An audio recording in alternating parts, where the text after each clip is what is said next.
The information in his mind was clear but limited, like a map showing only the beginning of a much longer journey. Ren could see the first steps of his spore's cultivation with perfect clarity. The specific types of fungi needed, the exact conditions for growth, the strengthening rituals. There was something he could take from the tunnel for the final step of his cultivation. But the other parts needed for its cultivation? None of that was anywhere near here. The first fungi I need, he murmured, processing the information, grow in the swamp zones north of the rival city. Not in this forest. The revelation hit him with both frustration and relief. However, something else gleamed at the edges of this new knowledge, a promise. When his spore reached bronze rank, a possibility would open that made his heart beat faster. A second contract. A second beast. The rest was nebulous, like looking through murky water. But the certainty was there. Each evolution of his spore would not only strengthen it but also expand his understanding of beasts and their paths. I have to go back, he said aloud, this time with determination rather than fear or regret. I have to get a lot of stuff and start cultivating from the beginning. The mushrooms in his hair pulsed softly, as if nodding. It was time to return home. His parents would be worried sick if he arrived too late, and now he had a real plan. Not a desperate search, but a clear path. Although first, he'd have to find a way out of this cave. The mana density in this cave was insane. Ren would be poisoned if he didn't get out soon. How there could be so much mana in a place in the Bronze Ring was a mystery to him, even with his expanded knowledge. He wanted to take some of the enormous mana crystals from the cave, but none were loose. It was a great joint formation, as if it were someone's work from the past rather than something natural. Since it was impossible to break the incredibly hard formations, perhaps he could return to try another time. A mana crystal became much more resistant the larger it grew. He'd need something really powerful to extract it. Much more than a pick, even the bronze rank mantis probably couldn't have broken it. Decided to retreat. Ren observed the tunnel through which he'd arrived. The ancestral spores were still there, dancing in the darkness with their sickly golden glow. But now he saw them differently, understood their nature with astonishing clarity. They're not aggressive by nature, he murmured, processing the knowledge flowing in his mind. They attack because they're hungry after centuries of hibernation, but their true method is. He stopped, an idea forming. The ancestral spores, like all fungi, followed basic behavioral patterns. They sought nutrients, yes, but more importantly, they responded to specific chemical signals. Ren took some mud, and if I combine this with, a yellowish mold formed where the ancestral spores fell, as if analyzing its composition. Ren closed his eyes, concentrating. The mushrooms in his hair pulsed, releasing gray spores that mixed with his sweat. It was disgusting, but now he understood the purpose of the information pulsing in his head. The spores from his own beast contained chemical markers that identified him as part of the colony. He smeared the mixture on his exposed skin full of spores. The ancestral spores should recognize me as another fungal colony now, he murmured, and should keep them at sufficient distance too.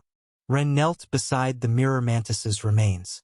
Under the broken plates and yellowish mold, he could see what he was looking for, the crystalline core, a structure of the beasts that acted as their power center. It was the size of his fist. Beast cores, he whispered, the knowledge unfolding in his mind, are like concentrated eggs. They contain all the creature's genetic information, its mana patterns, its essence, and there's a way to revive them. He took some of the mantis's plates, those he could carry in his backpack, and the golden fungus from the ancestral spores that had formed while consuming the mantis. He stepped toward the tunnel. The golden spores swirled around him but didn't attack. To them, he was now just another fungal organism of the same species, not prey. It works, he whispered, amazed by his own knowledge. It really works. While carefully advancing through the tunnel, Ren couldn't help but smile. A few hours ago, he'd been convinced his spore was useless. Now, that same weakest monster had given him the knowledge to survive where a bronze-rank beast had perished. And the core in his hands. Anyone else would see it as a mere trophy. But Ren could see its true value, an option to obtain the mirror mantis. a creature that someday he might need. The ancestral spores tunnel ended up being the easiest stretch of the return journey. Ren emerged covered in mud and a mixture of gray and some stray golden spores, but alive and with a valuable treasure in his backpack. He first cleaned the excess mud and golden spores carefully. Now, facing the return path, everything looked different. Where before there was terror and uncertainty, now there was understanding. The night excavator tunnels weren't a random maze as he'd thought. They always dig in spirals, he murmured to himself, recognizing the patterns in the ceiling. And they mark their active territories with deeper scratches on the eastern walls. Thanks to this, he could avoid zones where other excavators might be active while looking for a less steep trap to exit through. Emerging into the moon toad zone, he stopped to listen. The melodious croaking came from the distance, but now he understood its meaning. 3 ascending tones, they're hunting. For descending tones would be mating, he whispered. And they always leave one toad watching escape routes while the others chase prey.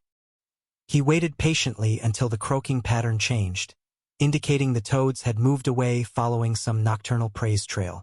Only then did he move, keeping to areas where the ground was more compacted.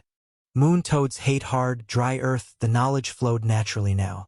Their feet are designed for soft terrain where they can bury themselves quickly.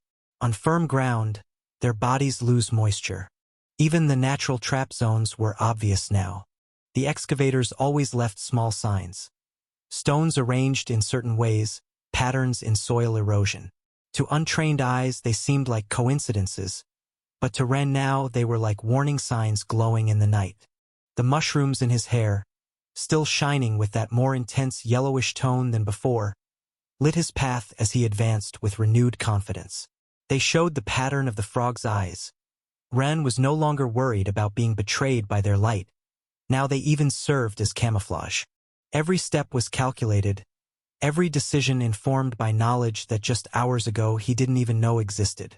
It's as if I'd been blind my whole life, he thought while skillfully avoiding a zone that showed clear signs of toad activity. And now I can finally see. The night that had begun as a desperate struggle to survive had become a practical lesson about the true nature of beasts.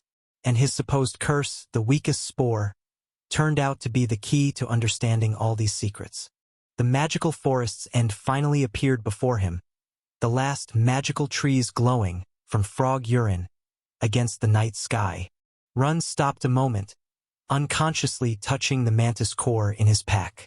He had set out seeking a second beast, a miracle to change his destiny.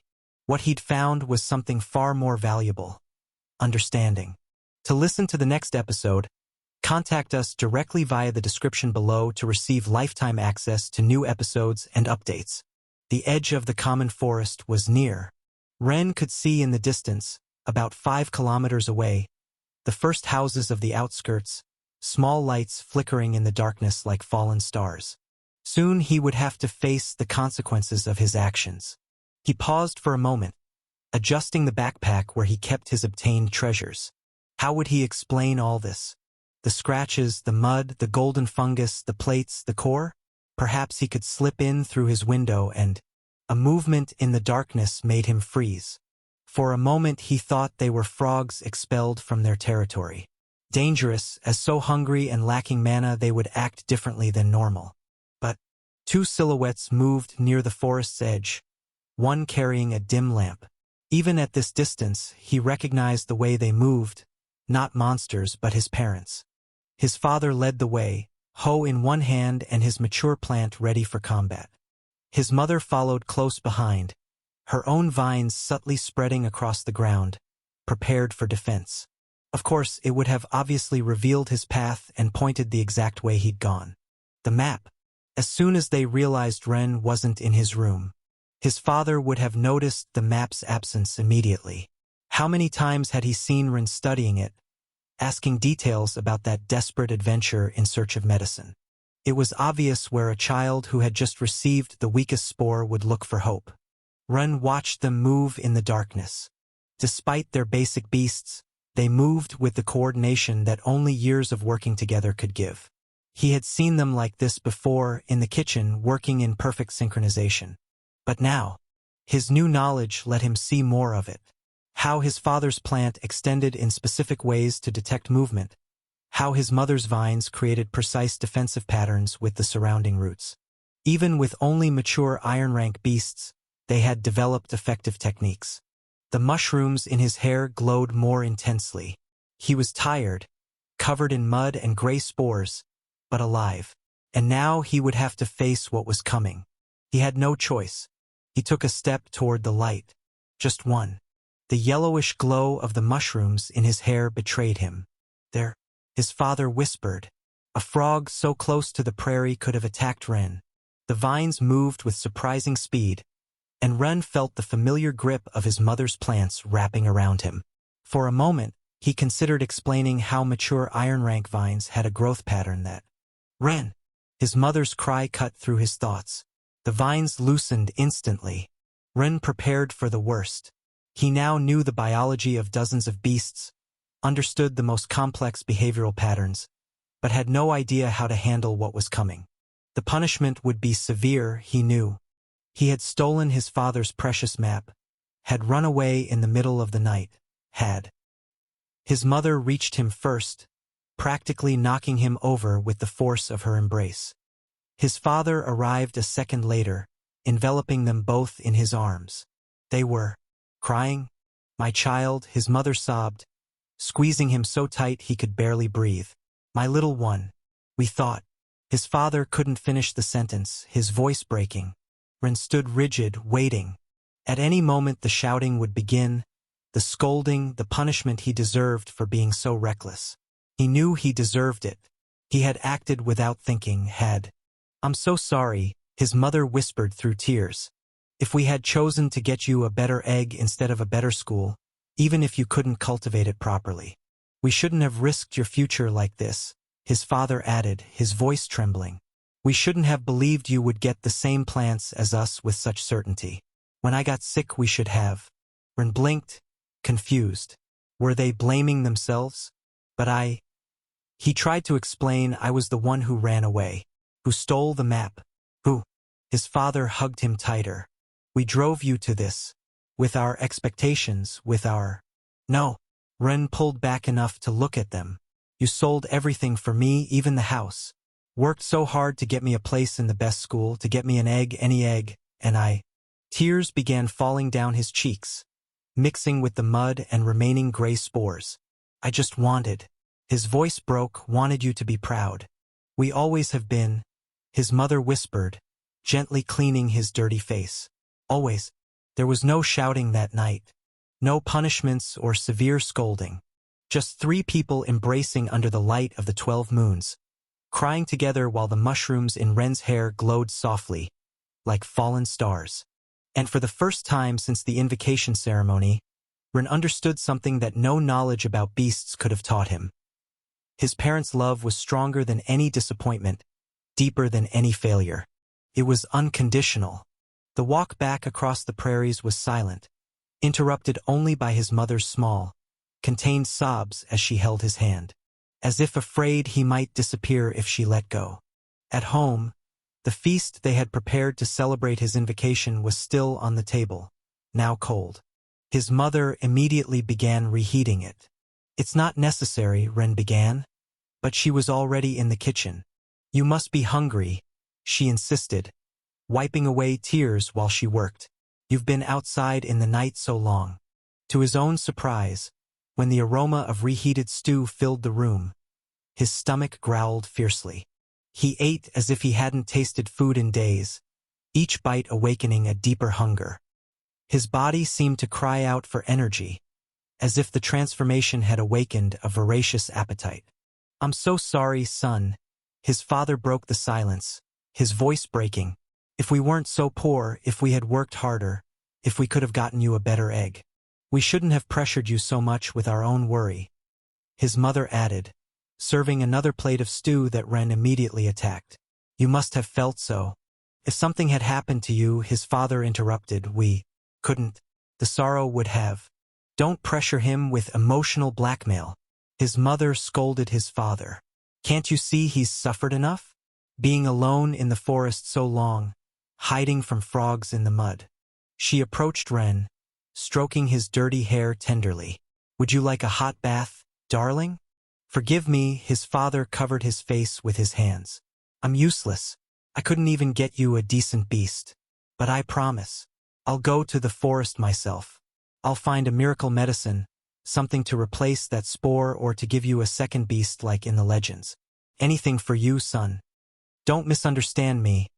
I love you even if you only have that fungus. But for you No." The vehemence in Ren's voice surprised everyone, even himself.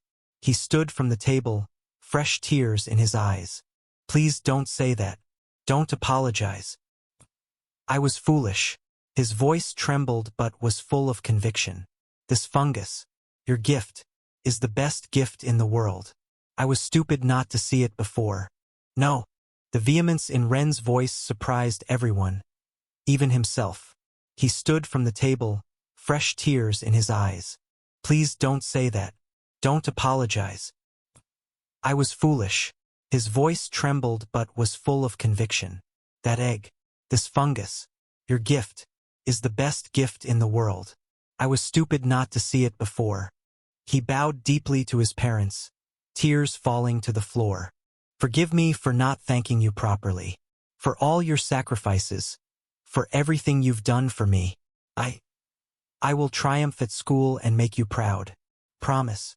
The mushrooms in his hair glowed softly, as if nodding to his words. "We already are," his mother whispered, lifting him up and embracing him. "We always have been." His father joined the embrace, and for a moment, under the light of the 9 moons filtering through the window, the small family remained united, stronger than ever. Ren smiled through his tears. He had much to tell them, much to explain. But for now, this was enough. He was home, in the bathtub, while hot water washed away the mud and spores from his skin. Ren reflected on his new knowledge. The mushrooms in his hair glowed softly, reflecting in the water like tiny stars. His parents' plants. Now he could clearly see what had happened. The knowledge flowed in his mind like a perfectly detailed manual. Basic plant development. 1. Iron rank. Provide 100 correct development points to rise in rank. 2. If 1,000 points accumulate without specific direction. Premature maturation. 3. Result. Weak seedling intermediate maturation. Only path available in iron rank. His parents hadn't had a choice. Without knowledge of evolution routes, without resources to buy proper cultivation techniques in their youth, their plants had accumulated development points randomly until reaching the limit. Once they reached 1,000 points, maturation was inevitable. Unrealized potential paths. Bronze rank. Bronze 1 common seedling. Bronze 2 strong seedling. Silver rank. Silver 1 weak plant. Silver 2 common plant. Silver 3 strong plant. The water cooled while Ren reviewed this information. It was fascinating and tragic at once. His parents had worked so hard, but without the correct knowledge, without understanding the evolution paths. Ren straightened in the bathtub. There were no paths left, but there was an option. The knowledge unfolded in his mind, clear and precise. 1,000 days method, true plant maturation. The mature plants everyone knew were actually an intermediate state, a cocoon waiting to bloom. The true final result required 1. 1,000 specific development points. 2. 1 point per day without exception. 3. A 3-part ritual that must be performed with absolute precision. The method was deceptively simple. 1. At dawn, the plant must absorb the energy of a common mana crystal drop, confine some on the surface after rains, until it completely dissolves. But it must be processed. This energy must mix with a drop of vital essence. 2. During midday, the crystal needs exactly 24 minutes of direct sunlight. Not a minute more, not a minute less. 3. At sunset, finally, the mixture must be sealed with golden pollen from night flowers, common plants that bloom in 10-day cycles. It's like daily medicine, Ren thought enthusiastically. And the components are common enough to never run out. The key wasn't in the components, but in precision and consistency. One failed day and the process had to restart from zero. Most people who had tried any cultivation with a new method would abandon it after a few months, convinced it wasn't working. Additionally, at the end they had to seal all the accumulated power in the process with an expensive rune. In this case, his parents would need a vitality rune for the last day. "Now I understand why nobody discovers this," murmured Ren. "Everyone knows effective cultivation methods last 150 days maximum. Some extend to 6 months, but the 5-month perception was also a misinterpretation. In reality, all methods were only 100 days long, but people wasted time at the beginning trying to find the correct rhythm and getting the mana energy levels wrong. Not that he didn't get why they used less mana every day than the most efficient amount. Mana poisoning was scary. The mushrooms in his hair pulsed softly while he processed this information. It was strange to know so much every beast. Yet, even if he could clearly see the evolution paths and cultivation methods up to silver rank, beyond that, nothing. Everything related to gold rank beasts or higher was an absolute mystery. Perhaps, he thought, when my own spore evolves.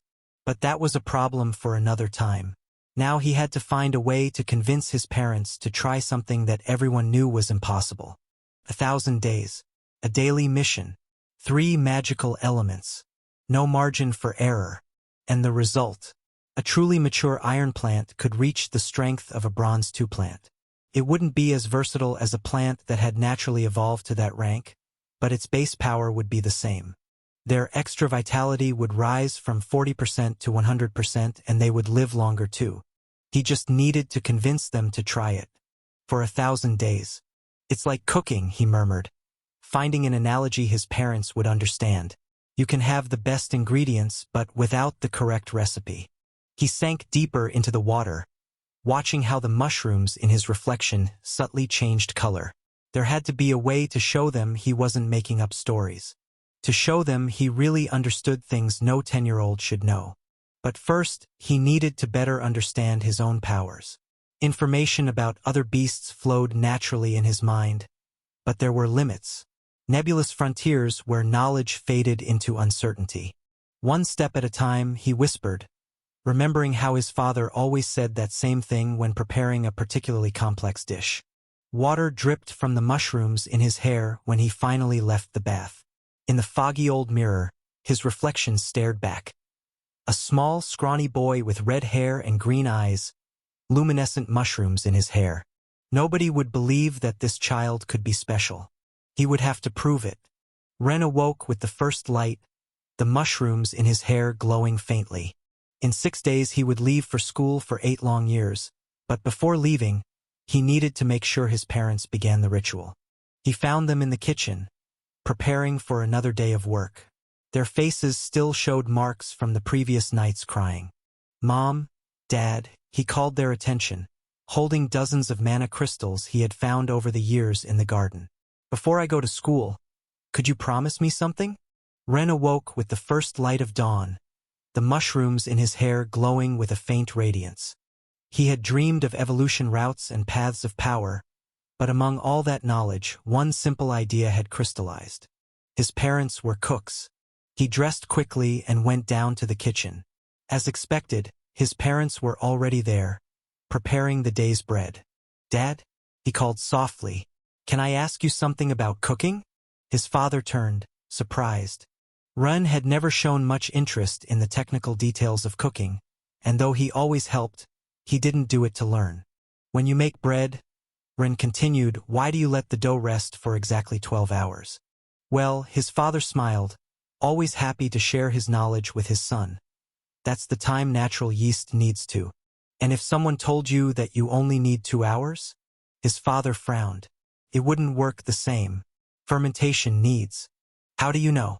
"Because I've tried it. All bakers have tried it. We look for shortcuts at first, but with time you learn that some processes simply need their time." Ren smiled. "And if someone told you you're wasting your time? That 12 hours is too much, that nobody waits that long." Then, his father crossed his arms. "I'd show them 2 loaves. One with 2 hours of rest and one with 12. The proof is in the result. Even if everyone says you're crazy for waiting so long." A spark of understanding appeared in his father's eyes. This isn't about bread, is it? Mom, Dad.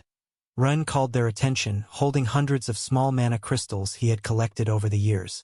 Before I go to school, could you promise me something? Mana crystals this small weren't very valuable. You needed about 5 to buy a decent loaf of bread. But Ren was offering them around 500, about $50 before you feel the need to ask. A rather significant amount for a child. His parents exchanged glances. The kind of glances adults share when a child is about to say something that will break their hearts.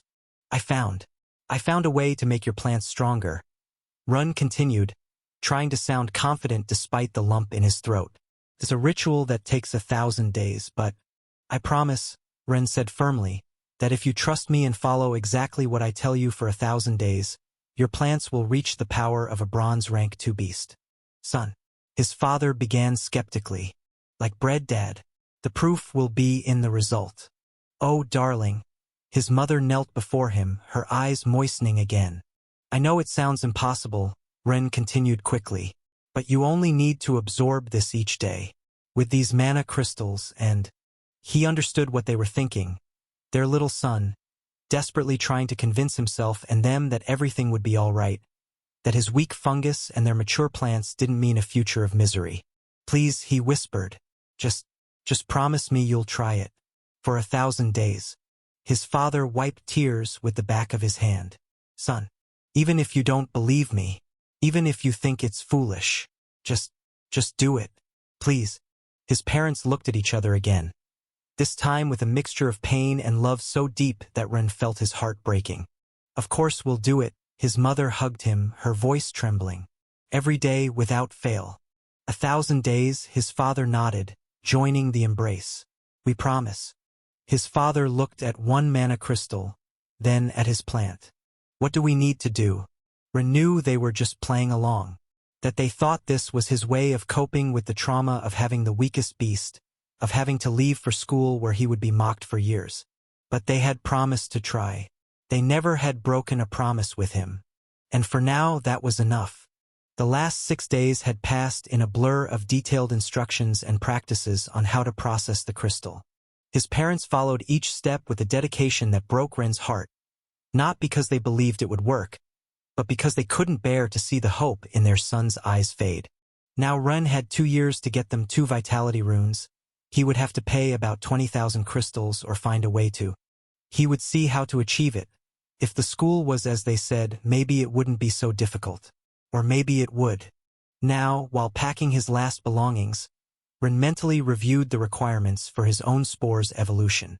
The components were significantly more demanding than the mana crystals and pollen his parents needed. Fortunately, the Imperial Academy of Cultivation and Evolution wasn't just any school. It was one of the city's 3 most prestigious institutions, if not the most prestigious, with extensive laboratories, thousands of specialized cultivation techniques, and, according to rumors, even ancient ruins on its grounds. Do you have everything ready? His mother asked from the door, holding a food package she had prepared for his journey. Ren nodded, unconsciously touching the mantis core that was next to the plates and golden fungus in his bag. They hadn't believed how he obtained these things, though they pretended to. How could they believe something like that? The mushrooms in his hair glowed softly as he hugged his parents one last time. In a year, when he returned, their plants would have completed almost 1/3 of the ritual. And in less than 3 years, though they didn't believe it possible now, they would reach a power that would change their lives. He couldn't wait to return for the second time and give them their runes as a gift. Remember, don't miss a single day, were his last words before boarding the carriage that would carry the new students. As the wheels began to turn, Ren took a deep breath. The coming years would be difficult. Being the child with the weakest beast at one of the most prestigious academies wouldn't be easy. But he had a plan. He had knowledge that no one else possessed. And most importantly, he had something to prove. The carriage moved away from the outskirts, heading toward the heart of the city, where the Imperial Academy's spires rose like spears against the morning sky. It was time for the boy with the useless fungus to begin his true path to power. As the carriage pulled away, Ren couldn't help worrying about his parents. Though they wouldn't tell him, Ren's new knowledge had shown him subtle details in their bodies and invocations that were beginning to show signs of mana poisoning. His father particularly, that's why he had fallen ill. Living in the outskirts for so many years. That poor house didn't have a great location, but its land wasn't small at all. They had sold it for about 500,000 crystals. The house they'd sold to pay for his education they would now have to rent, and with their mature iron rank plants, they would barely earn enough in the kitchens to keep themselves fed. At 60 years old, they were already close to normal life expectancy. Only the base vitality their plants granted them guaranteed an additional 30 years. A precious gift, but not enough in Ren's eyes. If they complete the ritual, he murmured, if their plants reach Bronze 2 power, they wouldn't just gain more strength and better job opportunities. The increased vitality would give them several additional decades of life. It would cure his father. Ren would see his parents only once a year, if he managed to gather money for the trip. About 100 crystals should be easy to get, or so he thought. What wouldn't be easy would be getting the runes and materials necessary for his own evolution. But it didn't matter. Ren wanted to excel in school and make them proud, maybe even become wealthy and buy them a house in the city. He knew his parents deserved it more than anyone. But everything in its time. He would have 2 years to achieve his first goal. 8 years for the second. 8 visits total before graduating. 8 opportunities to verify their progress with the ritual, to ensure they followed each step correctly. In the best case, by the 3rd visit already. The carriage crossed through city streets, taking him further and further from the outskirts where his parents would begin another day of hard work, always believing they were following a meaningless ritual just to make their son happy. Ren's fingers unconsciously traced the mantis core in his bag, knowledge about his own spore flowing through his mind. But before he could contract it, he would need to turn it into an egg and evolve his fungus to bronze rank. To evolve, he would need 1. First, absorb the essence of death. Charge a bronze rank crystal with the moss that grows on discarded bodies of bronze beasts. 2. Then, mix it with venomous spores from bronze rank fungi. 3. Finally, seal the process with the mold that forms on some magical runes when they absorb too much mana. He had to absorb those expensive processed crystals for 100 days before consuming the final piece. The piece for the final day was the golden fungus in his backpack. The mushrooms in his hair pulsed softly, as if responding to his thoughts about cultivation. "I'll show them," whispered Ren, his mushrooms glowing with determination. "I'll show them that their faith in me, even if pretended, wasn't in vain." The carriage stopped to pick up more students in the commercial district. Ren sank into his seat, conscious of the glowing mushrooms in his hair. Before, he would have expelled his spore to hopefully avoid mockery, but now, the idea of losing that constant flow of knowledge, of returning to ignorance about beasts and their secrets, was unbearable. A group of 3 children boarded, their fused beasts already granting them cool, visible changes. Metallic claws, tiger markings, gleaming scales. They stopped when they saw him. "Oh, look who's here," smiled the tallest, a boy with feline features thanks to his tiger beast. "The rotting boy. Are those glowing mushrooms on your head?" The group's only girl wrinkled her nose. "Can't you at least hide them? It's disgusting." "Leave him," laughed the third, his green scales gleaming. "He probably can't even control his beast properly. Isn't that right, rotting boy? Your spore is so weak it has to cling to your head to move." Laughter filled the carriage. Ren clenched his fists, knowledge flowing through his mind. The first boy's spirit tiger would reach its limit at bronze 1 rank, unable to evolve further due to a flaw in its core cultivation, deriving his spirit tiger into a mature earthly tiger, instead of reaching greater spectral tiger at silver 3. The girl's beast, a lesser fire eagle, had a defect in its mana absorption pattern that would limit its fire control and growth at bronze 2, deriving her lesser fire eagle into a mature red eagle, instead of reaching greater sun eagle at silver 3. And the third boy's scales. But that knowledge was useless now. It only made it more painful, seeing the defects and limitations in their beast cultivation methods but being unable to say anything without seeming crazy. "At least my mushrooms glow," he finally said. his voice firmer than expected. Your spirit tiger has a cultivation defect that makes its fur opaque. Silence fell in the carriage. The tiger boy looked at him with both surprise and fury. What did you say? Nothing. Ren turned back to the window. Just that maybe you should worry more about your own beast than my mushrooms. What do you know about cultivation, rotting boy? He growled, his feline features intensifying with anger. Your pathetic spore doesn't even have true development, doesn't even qualify as a beast. Knowledge burned in Ren's mind, tempting him to reveal more, to explain exactly how the tiger's cultivation would affect its future evolution and show him how foolish he was. But he bit his tongue. I'm just saying what I see, he murmured. What you see? The boy grabbed him by the shirt collar. I'll show you what I see. A weakling with mushrooms on his head who needs to be taught his place. His companions laughed, forming a circle around them. The carriage had suddenly become smaller, more suffocating. Look, he's even trembling, mocked the eagle girl. Isn't he adorable? Ren wasn't trembling from fear. He was trembling from frustration. He could see their beast's flaws so clearly. The irregular mana pattern in the eagle's feathers, the instability in the other boy's green scales. Useless knowledge when you're about to be beaten. Look, he's even trembling, mocked the eagle girl. Isn't he adorable? Ren wasn't trembling from fear. He was trembling from frustration. He could see their beast's flaws so clearly. The irregular mana pattern in the eagle's feathers, the instability in the other boy's green scales. Useless knowledge when you're about to be beaten. But maybe there was something useful in there after all. Knowledge flowed through Ren's mind as the tiger boy maintained his grip. A spirit tiger at iron rank granted 30% strength and 10% in all other attributes. At silver 3 those numbers would multiply 180% strength, 60% in the rest. The gap between beasts widened dramatically with each rank. But now, at iron, the difference wasn't so overwhelming. Ren himself, though thin after his latest growth spurt, had a healthy constitution thanks to good nutrition. He wasn't from a rich family, but his parents always put him first and were cooks. His 10% increase in physical strength wasn't insignificant when it came to moving his light body with ease. What do you know about beasts, rotting boy? The tiger boy raised his fist, his feline features accentuated by rage.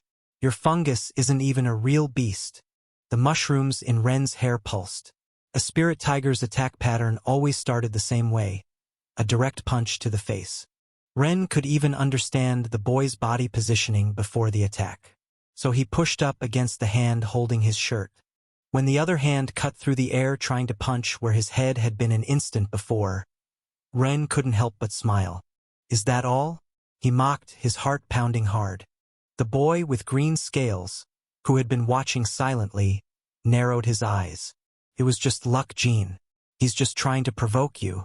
Can't even manage to hit the weakest one with your superior beast? Maybe mushrooms aren't so pathetic after all. A tense silence fell over the group. It wasn't just Gene who felt insulted now. Everyone who had belittled Ren for his spore looked at him with growing fury. Was the rotting boy suggesting their beasts weren't better than the miserable spore? Shut up. Gene finally roared, his wounded pride transforming into rage. I'll show you what a spirit tiger can do. Ren moved by pure reflex, recognizing the pattern once again. His lighter body responding with agility that surprised even himself. That's enough. The boy with green scales, who until then had only watched, activated his quick movement ability and put his foot behind Ren.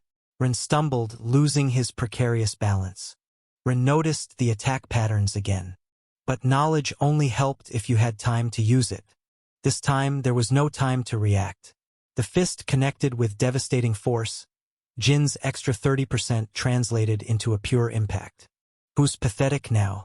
Jin growled, but his words sounded more like those of a hurt child than a real threat. The mushrooms in Ren's hair pulsed weakly. All that knowledge and still. The fist rose again. This time Jin was going to use his tiger's real ability. That could seriously hurt Ren. You're gonna learn to keep your mouth shut, fungus. The carriage door burst open, flooding the interior with bright light. The carriage had stopped and the driver opened the door for them to get out. What's going on here? Jin's fist stopped centimeters from Ren's face. The driver warned them that fighting would cost them points if the teacher saw, but he didn't do more than that, though it was enough to prevent the worst. The group descended and the driver left, but before Ren could get away they surrounded him again. With nowhere to escape, the tiger boy grabbed his shirt and dragged him toward a hidden side of the building. Now then, rotting boy, he smiled, his fangs gleaming. No one's going to interrupt us while we teach you something about respecting your superiors. His companions formed a circle, blocking any escape route. The mushrooms in Ren's hair flickered nervously. He would have to use his knowledge to try to get out of this. Maybe a good hit could help him escape. This Jin kid didn't have a defensive beast, so a punch would hurt him. The problem was the lizard boy. Look how his little mushrooms are trembling again, mocked the eagle girl. Are they as scared as he is? Ren wasn't trembling from fear still. He was trembling from excitement. Could he prove he wasn't so far below them? The fist rose again. I'm going to teach you why you shouldn't stick your rotting nose in. 3 against 1. The voice cut through the air like an ice knife.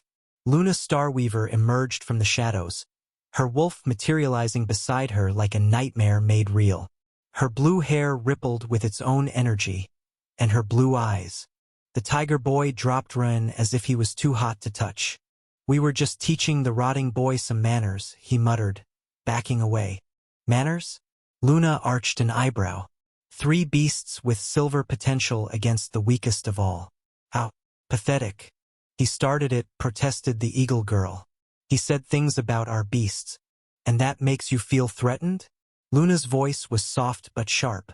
A silver rank beast threatened by the weakest of all? That makes you sound more pathetic than him.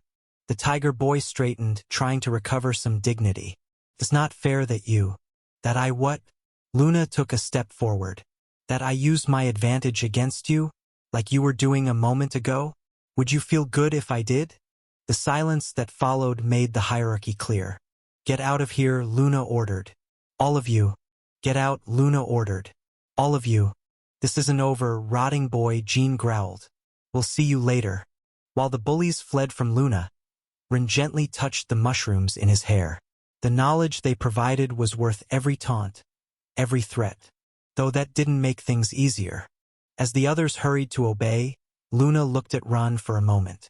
There was no sympathy in her gaze, only a kind of calculating curiosity. Or so Ren thought still. Thank you, Ren said when the others had left, for helping me.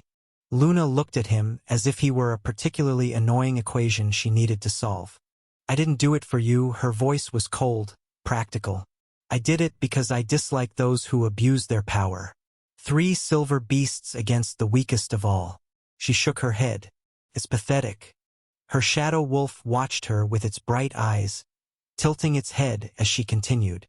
You'd do well to stay away from trouble. And frankly, you should consider keeping your spore separate from your body. Those mushrooms on your head only make you a more visible target. I won't. Ren's response was immediate, firm. My spore isn't weak, and I'm going to prove it. Luna raised an eyebrow, studied him for a moment. Interesting, she murmured more to herself than to him. She remembered this boy from Invocation Day. How could she forget the only one with a gray egg among so many bright colors? Almost all children of rich and powerful families. Luna hadn't understood why someone who could only buy that type of egg was at this school. The terrible result was even more unexpected. He had been so visibly depressed that day, so defeated. But now there was something different about him. Not just the luminescent mushrooms in his hair, but something in his posture, in his eyes. He looked more bright, and she didn't mean the mushrooms on his head. Delusion or courage. She murmured, more to herself than to him. Very interesting. She turned to leave, but paused for a moment. We'll see if that confidence of yours lasts at least the first year, she said over her shoulder, her wolf vanishing into the shadows along with her. Though I doubt it. Ren watched her disappear before he could ask what was so interesting. The mushrooms in his hair pulsing softly, but he didn't need her to believe in him. He didn't need anyone to believe. Not yet. The Imperial Academy rose before him, its towers casting long shadows over the city. The Imperial Academy's Great Hall was impressive. Marble columns veined with mana lines rose toward a vaulted ceiling where carved beasts seemed to move in the shadows. The new students gathered in orderly rows, their fused beasts creating a spectacle of colors and transformations. Except for Ren, of course. The mushrooms in his hair stood out like a gray stain amid so much brilliance, though he was the one who glowed. Literally. Welcome. The director's voice resonated through the hall. He was a tall, thin man, with a fused gold beast, a royal phoenix whose golden feathers intertwined with his white hair, to the most prestigious institution of beast cultivation and evolution. Ren watched fascinated. His new knowledge allowed him to see some of the phoenix's mana patterns, the complexity of its evolution, though everything related to gold-rank beast cultivation remained nebulous in his mind. Over the next 8 years, you will learn not only to strengthen your beasts, but to understand the very nature of the bond between tamer and creature. Some of you will reach silver rank. A few, very few, might go beyond. His gaze paused briefly on Luna, whose shadow wolf had gold potential. Then, almost imperceptibly, on Ren. However, he continued, rank isn't everything. History is full of tamers who achieved the impossible with seemingly weak beasts. Everything depends on your dedication, your understanding, and above all, your willingness to see beyond the obvious. The whispers began immediately. Everyone knew it was a diplomatic lie, a way to console those who, like Ren, had bad luck in their invocation. Of course, to Ren the irony of the message sounded different. The professors will assign your dormitories and schedules. Classes begin tomorrow at first light. The director paused. One last thing. At the Imperial Academy, we value individual progress, but also contribution to society. We don't reward direct abuse based on beast rank. Social levels depend on each other. So you'll lose points for misbehavior but gain points for contributing. Everyone has potential. Don't waste it. This time, his gaze clearly stopped on the group that had beaten and threatened Ren in the carriage. The tiger boy shifted uncomfortably. As the students began to disperse, Ren noticed something curious. The mushrooms in his hair pulsed with a different rhythm near certain areas of the hall, as if responding to a powerful stimulus beneath the floor. Knowledge flowed through his mind. Perhaps the academy had indeed been built on ancient ruins. Ruins where he might find the runes he needed without buying them if he was lucky. All first-year students, this way. A professor's voice interrupted his thoughts. It's time to assign dormitories. Ren followed the crowd, but his mind was already working. The academy held more secrets than it appeared, and he had 8 years to discover them. Room 15 Grey Wing, announced the professor, a trace of pity in her voice as she handed Ren the key. The name was a cruel euphemism. It wasn't really gray, it was where they sent students with limited potential, though even there, Ren was a special case. He was truly the bearer of a failed gray egg. They hadn't had one in decades. The dormitory was spacious but austere, designed for 4 students. His roommates were already there. Min, a thin boy with a water snake. Taro, more robust, with a digger beetle. And Lu, tall and quiet, with a night bat. All iron rank beasts, yes, but at least they had evolution potential up to bronze. Or that's what everyone believed. But Ren could see their cultivation routes up to silver 3 like all other beasts. The mushroom boy, Min smiled when Ren entered. There was no malice in his voice, just a kind of resigned camaraderie. I guess it makes sense they put us together. Ren dropped his bag on the last available bed, aware of the curious glances toward the mushrooms in his hair and the bruise on his eye. Your spore. Does it do anything besides glow? Asked Taro. Ren hesitated. After the incident in the carriage, he didn't want to draw more attention to himself. It gives a 10% increase to my strength, he said simply. And it has something good. I don't need lamps. More pitying looks. An uncomfortable silence followed his words. The others exchanged glances. The kind you give someone who won't accept a painful truth. Hey, Min tried to sound cheerful, it's not so bad. Lu's bat has good perception, Taro added. Not everything is about pure power. You're right, it's not so bad, Lu said from his corner. I'm a second-year student, but I failed 2 units. That's why I'm still in this dormitory. My first year here taught me that initial rank isn't everything. My bat seemed useless at first, but with the right training.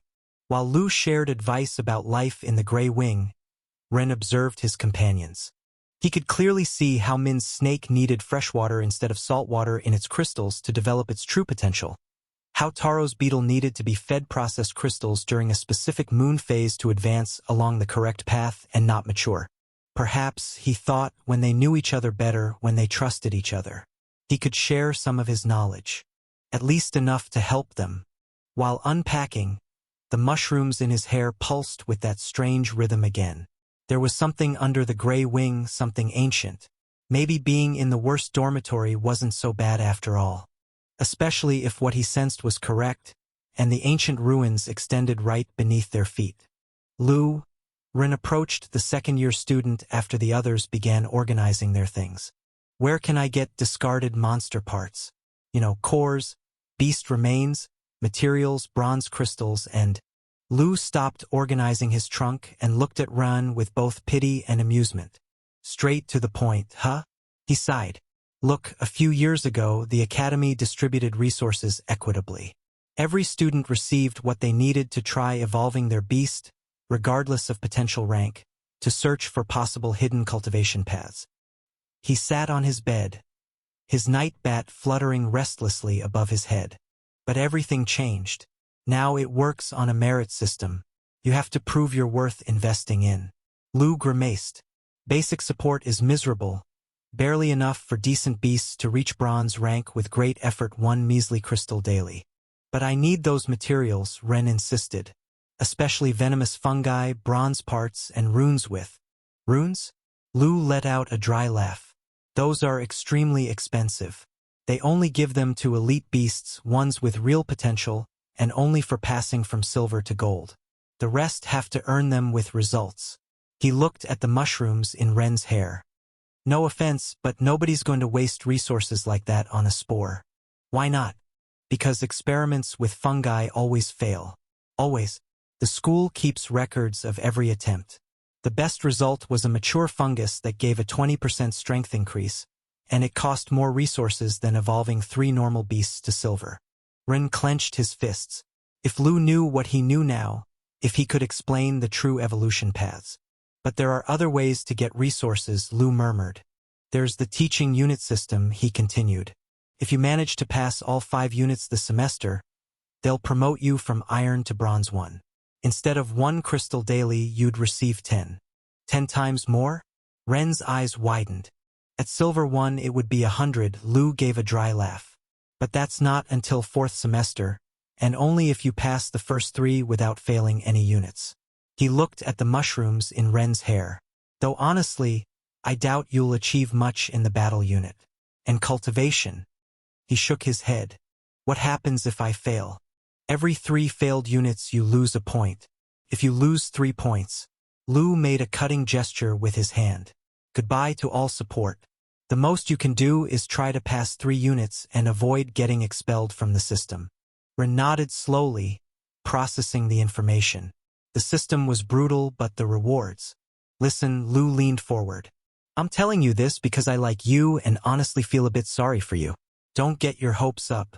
Focus on surviving the 8 years. Learn what you can. But don't expect miracles. If I were you, Lu lowered his voice, I'd focus on recovering part of what tuition cost.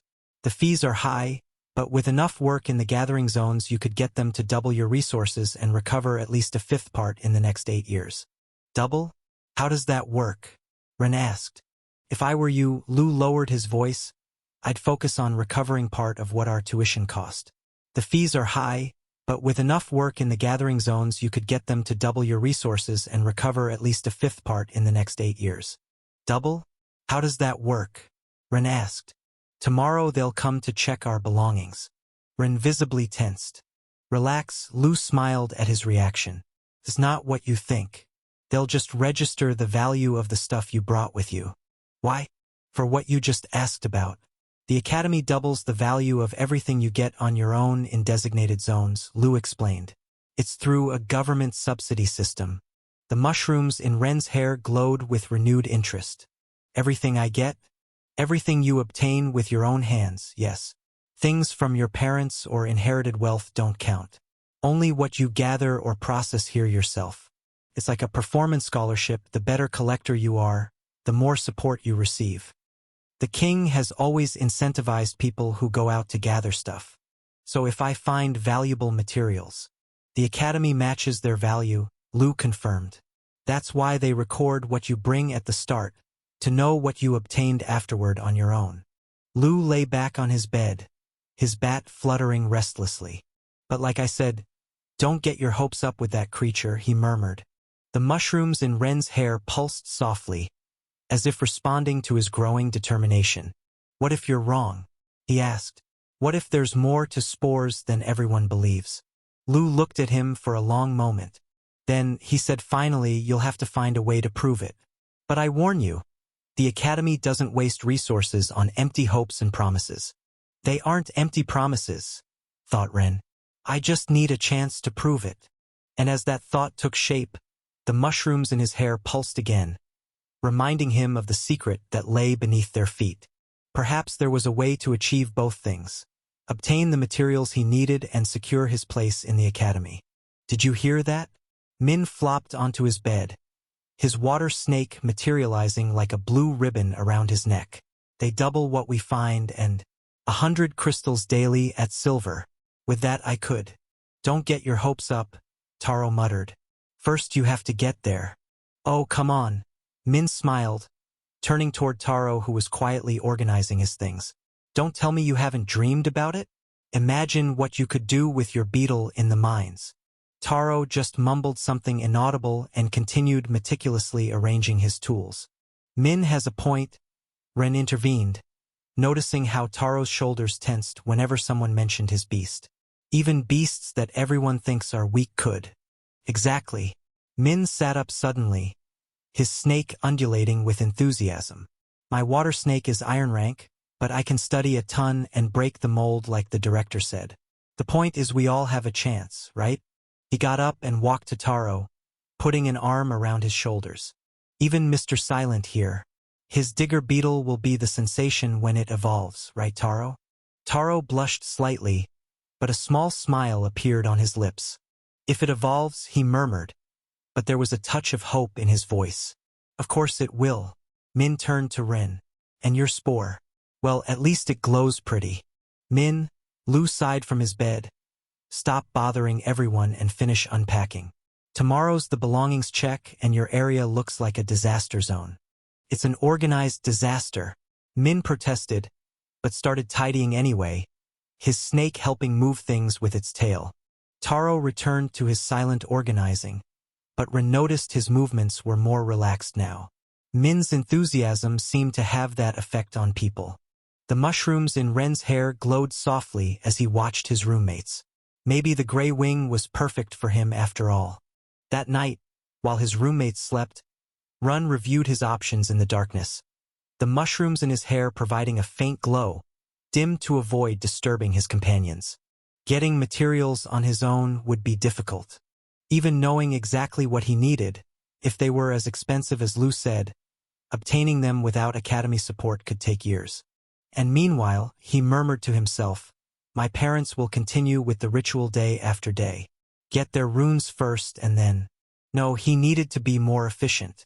The academy had a merit system, and though everyone expected him to fail, that could play to his advantage. Nobody expected anything from a spore, so any progress, however small, would draw attention. If he could demonstrate even a fraction of his spore's potential, if he could win even moderate academy support with the systems Lu mentioned. Limited resources are better than no resources, he whispered, remembering how his father always said that in the kitchen. Even leftovers could become a feast if you knew how to use them. He would have to do both. Meet the academy's expectations to gain some support, while searching on his own for the rest of what he needed and doubling it. It would be slower than having full access to resources, but faster than trying to do everything alone. The mushrooms pulsed softly, and Ren felt again that strange resonance with something under the dormitory. One step at a time, he reminded himself. First, prove the student is worth at least the support. Tomorrow will be the first classes. his first chance to show that the rotting boy might not be as useless as everyone thought. He closed his eyes, but his mind kept working, plotting plans, calculating possibilities. 8 years was a long time, if you knew exactly what to do with each day. The classroom was circular, with seats arranged in ascending levels. Ren found himself in the same group as the tiger boy Jean and his friends, who shot threatening glances at him from a distance.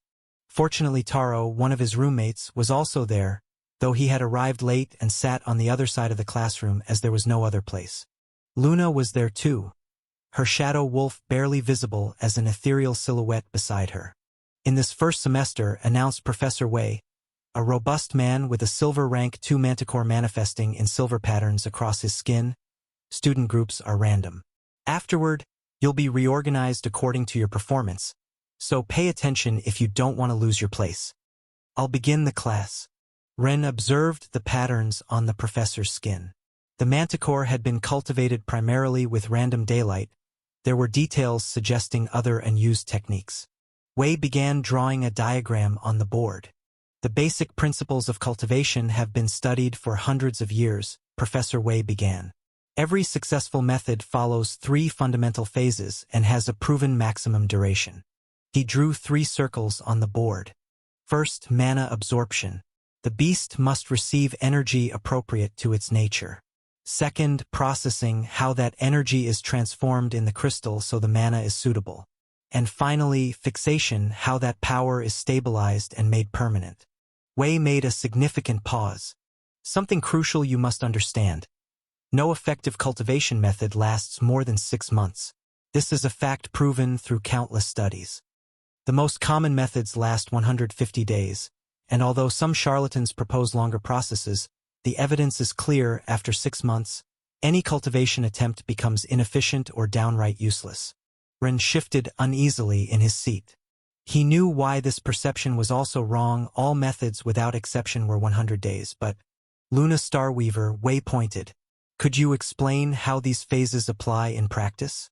In practice, Luna stood, her shadow wolf manifesting in her like a dark silhouette with its own life. First, we must obtain the appropriate mana crystals. These are processed, in the case of shadow beasts like mine, under moonlight. Then they're sealed with specific techniques before the beast can absorb them. Correct, Wei nodded. The type of crystal, the processing method, in your case moonlight, and the sealing determine the final effectiveness when the beast absorbs it and lead it to the correct path of its potential. Excuse me, Professor. Ren couldn't contain himself. But that's not entirely accurate. About crystal processing. Silence fell like a slab. Even the tiger boy seemed to forget his hostility, too surprised by the rotting boy's audacity. Oh? Wei turned slowly and looked at him with evident annoyance. The student with the spore has something to contribute about cultivation? Contained laughter. Mana crystals must be processed differently than broad cases like moonlight. They need to be more specific. For example, Luna's wolf crystals shouldn't just be at night, but on a night with 7 moons. Another example would be your manticore, which could have benefited from crystals processed under the first light of dawn. It would have reached silver 3 instead of. Enough, Wei cut him off. I see we have another expert who thinks he knows more than generations of research. Young man, I studied for 30 years before cultivating this manticore. We reached silver rank 2 following methods proven by generations. To suggest that, Wei straightened, his golden patterns glowing with irritation. 5 points less for the student. What's your name? Ren Patender, sir. More laughter, now open. Not that it matters much, Wei smiled maliciously. I doubt a spore will obtain many resources from the academy anyway. But, enough, Wei cut him off again. I understand some students try to compensate for their limitations with extravagant theories. But in this class, we'll stick to proven methods. The texts have been proven by generations, Wei frowned. To suggest they're wrong based on what exactly?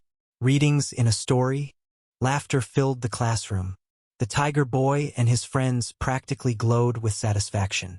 Luna, however, watched the scene with intense interest. Ren clenched his fists under his desk. Not only had he lost points he didn't even have yet, He could lose the opportunity to gain the support he so desperately needed. Reaching 100 points in this class by the end of the semester would now be a bit more difficult. I need a way to prove I'm right, he thought while the mushrooms in his hair pulsed softly. Something irrefutable. Something not even Professor Wei can deny. The answer had to be somewhere, and he had to find it before his opportunity to obtain resources vanished completely. Ren sank in his seat. He hadn't expected wrong knowledge to be so deeply rooted. How could he prove he was right when everything they knew contradicted the truth? Let's continue. Wei returned to the board. As I was saying, basic cultivation follows simple rules. This was going to be harder than Ren thought. The rest of the class was torture. Every time Wei asked a question, he deliberately ignored Ren's raised hand. When he finally did call on him, it was only to say, "See, this is how you answer with established facts, not absurd theories." As we can see in historical records, Wei continued, pointing to Taro, the digger beetle is a classic example of a beast with mediocre natural limits. None has surpassed bronze rank in the more than 500 years we have of species documentation. Ren saw how Taro's shoulders slumped. His roommate had a ton of books.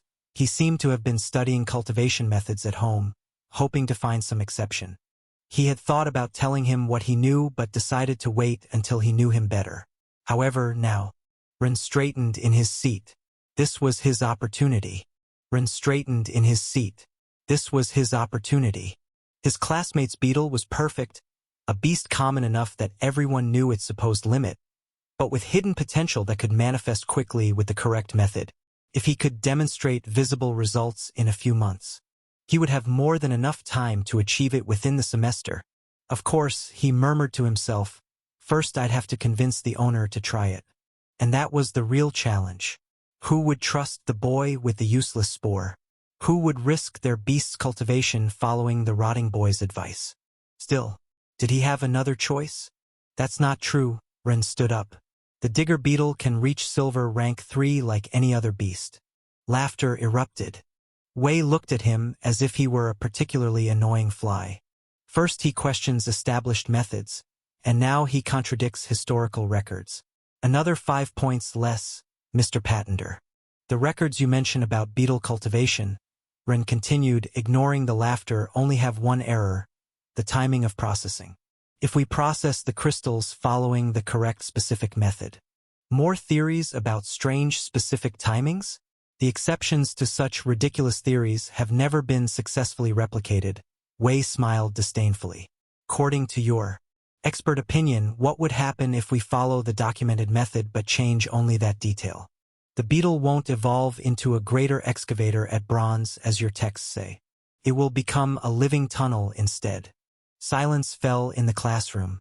Taro looked at Ren with hope and confusion. A very specific prediction. Wei leaned forward. What if we put it to the test? If you're so sure, let's make a real bet. If you're right, I'll give you 1 bronze rank material, whatever you want regardless of cost, and 100 points from my teaching unit in my 2 classes. To give you even more time for your wonderful demonstration, don't even bother coming anymore.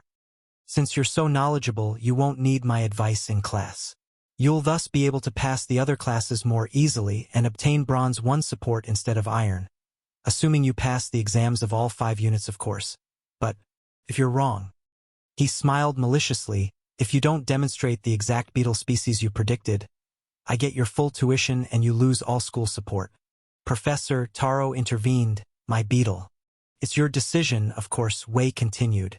But I warn you, following Mr. Patenter's theories, if they stray too far from the common method, only guarantees your beast will end up at mature iron rank. Are you willing to risk your progress for the fantasies of someone who can't even evolve his own spore? Run looked at Taro, seeing the conflict in his eyes. It was a lot to ask, risking his beast's future on the word of a roommate he barely knew. Don't worry, Taro, we'll follow exactly the documented method, changing only 1 specific moment of processing. It will be at night, as the professor's literature says. Taro thought for a moment and then nodded. There was no turning back now. I accept the bet, Ren said firmly. If the beetle evolves into anything other than a living tunnel, you win. Wei studied Ren for a moment, as if evaluating whether the boy was really as foolish as he seemed. Deal. As they left the classroom, the Tiger Boys group's laughter echoed through the hallway. "Hey, rotting boy," one of them shouted. "Are you practicing begging already? You'll need it when you lose your tuition." Taro waited until they were gone before turning to Ren. "Hey," he said quietly, "I know you were trying to help, but I think this joke went too far. You should talk to Professor Wei and apologize.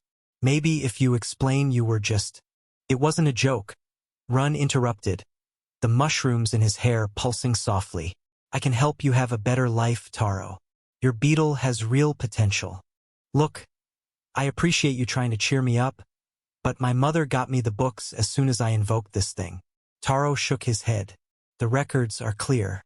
In 500 years, no digger beetle has surpassed bronze rank. And now, because of me, you could lose everything. We're only going to change one thing," Ren insisted. "The rest will be exactly like the documented method. There's not as much risk for me as you think. I have an ace up my sleeve. There's no risk for you. Just play along, okay?" Taro hesitated. He had already bought 100 crystals and hadn't yet mixed them with the night essence, waiting to gather the 150 he would need for the complete method. "Though I'm lucky it's not a full 180-day method. It's still expensive," he muttered, more to himself than to Ren.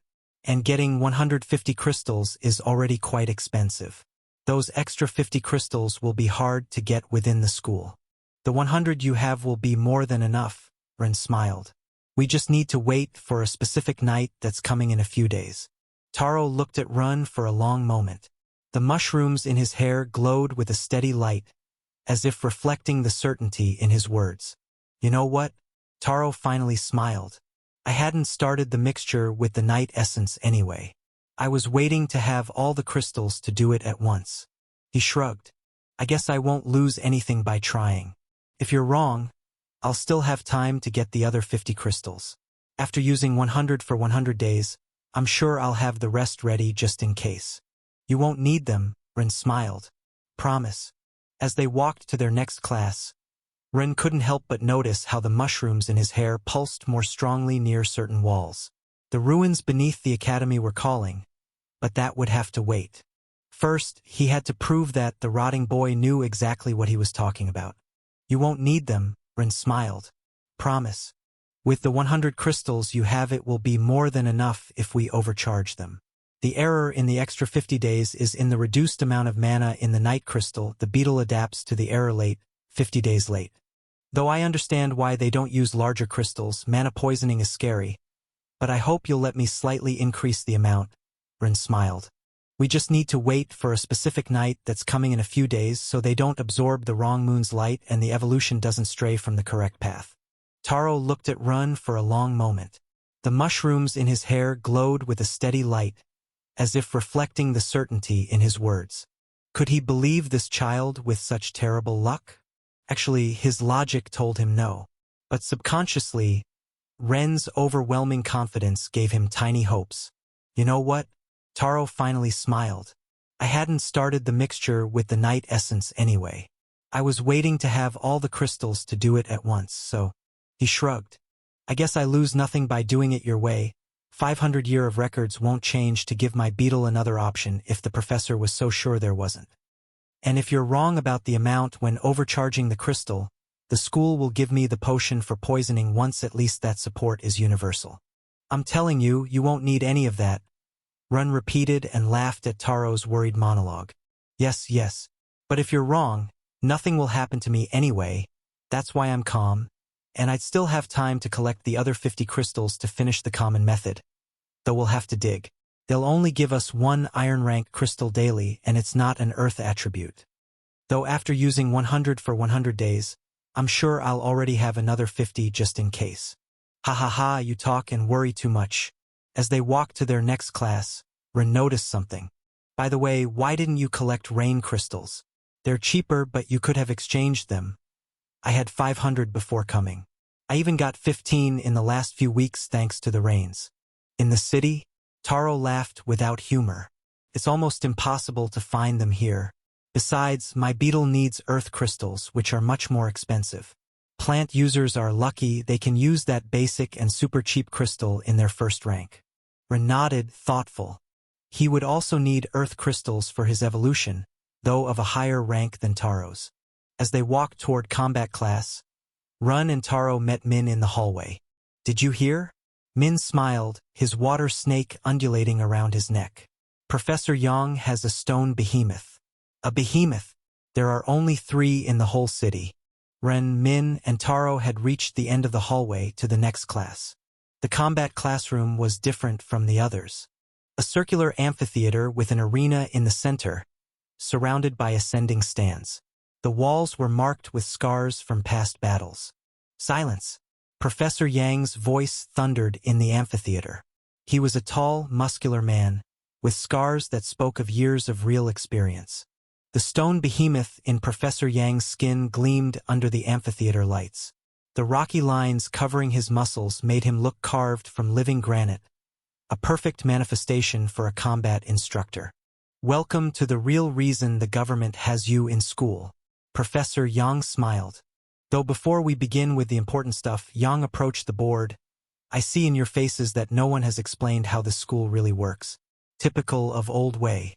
Since my colleague was probably too busy with theories to explain the basics to you, let me simplify your 5 teaching units."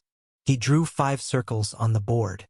The academy divides its teaching into 5 units. Each is worth 1 point, and you need at least 3 to maintain your support here. Losing 3 points 3 times in a row means you're a failure not worth cultivating. He pointed to the first circle. First, basic knowledge, history, economics, and life. 3 boring but necessary subjects. Without them you wouldn't even know how to pay your taxes. Several students laughed. Passing all 3 counts as 1 unit. Several students were taking notes frantically. He pointed to the second section. Then there's Professor Wei's theoretical classes, cultivation and crystal processing. Another unit. Yes, they're important, he rolled his eyes, but theory alone won't keep you alive. His tone suggested he considered this barely more useful than the basic classes. The third unit is exterior gathering, where you'll learn something useful. They'll teach you to survive while searching for cultivation materials. 2 weeks every 2 months will go to designated zones. You'll learn to identify materials, detect monsters, and most importantly, when to fight and when to flee. The mushrooms in Ren's hair glowed with interest as Yang continued. Fourth unit, practical crystals. Not endless theories, but real identification and gathering in the caves. Also a respectable unit. You'll learn to distinguish qualities, purity, and most importantly, not to poison yourselves too often by exposing yourself too much to concentrated mana. He straightened. And finally, combat. My specialty is battle against monsters. A young woman entered the classroom, her light step contrasting with Yang's imposing presence. My assistant, Professor Lin, is expert in combat against other tamers. His eyes swept the class. And do you know why this is the most important unit? Because no matter how much theory you memorize, how many crystals you identify, or how many materials you collect, if you can't defend yourself, all that knowledge will die with you. The rock in his skin crackled, as if emphasizing his words. Outside, monsters won't wait for you to process your crystals correctly. And in the rival city, some humans can be just as dangerous. Ren sank a bit in his seat. With only a 10% increase in strength, this unit would be a brutal unit. This class, his voice was rough as the stone covering him, will determine your baseline. He walked to the center of the arena. The final exam is simple. You'll have to eliminate a real monster. Not one of those weak ones that prowl near the city, but a genuine beast from the outer zones. Murmurs filled the amphitheater. That's why I need to know where you stand. Professor Lin and I will design a specific training program for each of you, based on your performance today. Professor Lin began unrolling a scroll. We'll pair you according to your beasts and attributes. The goal is to show your current capabilities. Yang nodded. Some of you have strength increases, others speed. Some have beasts with special abilities. But now, before cultivating them is when your individualities as people can matter more than your beasts. We want to see how you use them, how you think in combat. And one more thing, Yang smiled. In my class, theory is learned through bruises. The mushrooms in Ren's hair pulsed nervously. His 10% increase in strength seemed insignificant compared to his classmates' beasts. Even in the early stages. First pair, Lin read from the scroll, Jean and the tiger boy straightened, his eyes fixed on Ren, waiting for his opportunity. First pair, Lin read from the scroll, Jean and the tiger boy straightened, his eyes fixed on Ren, waiting for his opportunity like a predator spotting wounded prey. Taro. Ren could see the disappointment flash across Jin's face. The tiger boy had been hoping for a different prey. However, as he watched both students descend to the arena, the mushrooms in Ren's hair pulsed softly, revealing the patterns of both beasts with startling clarity. Knowledge flowed through his mind like a crystal-clear stream. The spirit tiger versus the digger beetle, it would be an interesting combination for Ren to study. Each beast's strengths and weaknesses became apparent to him, like reading an intricate map of their capabilities. The digger beetle has a natural ability, Ren thought, the information unfolding in his mind. Earth Shield, a mana layer that reinforces the exoskeleton using earth energy. And the tiger, its spirit claws follow a pattern of 5 strikes before needing to recharge energy.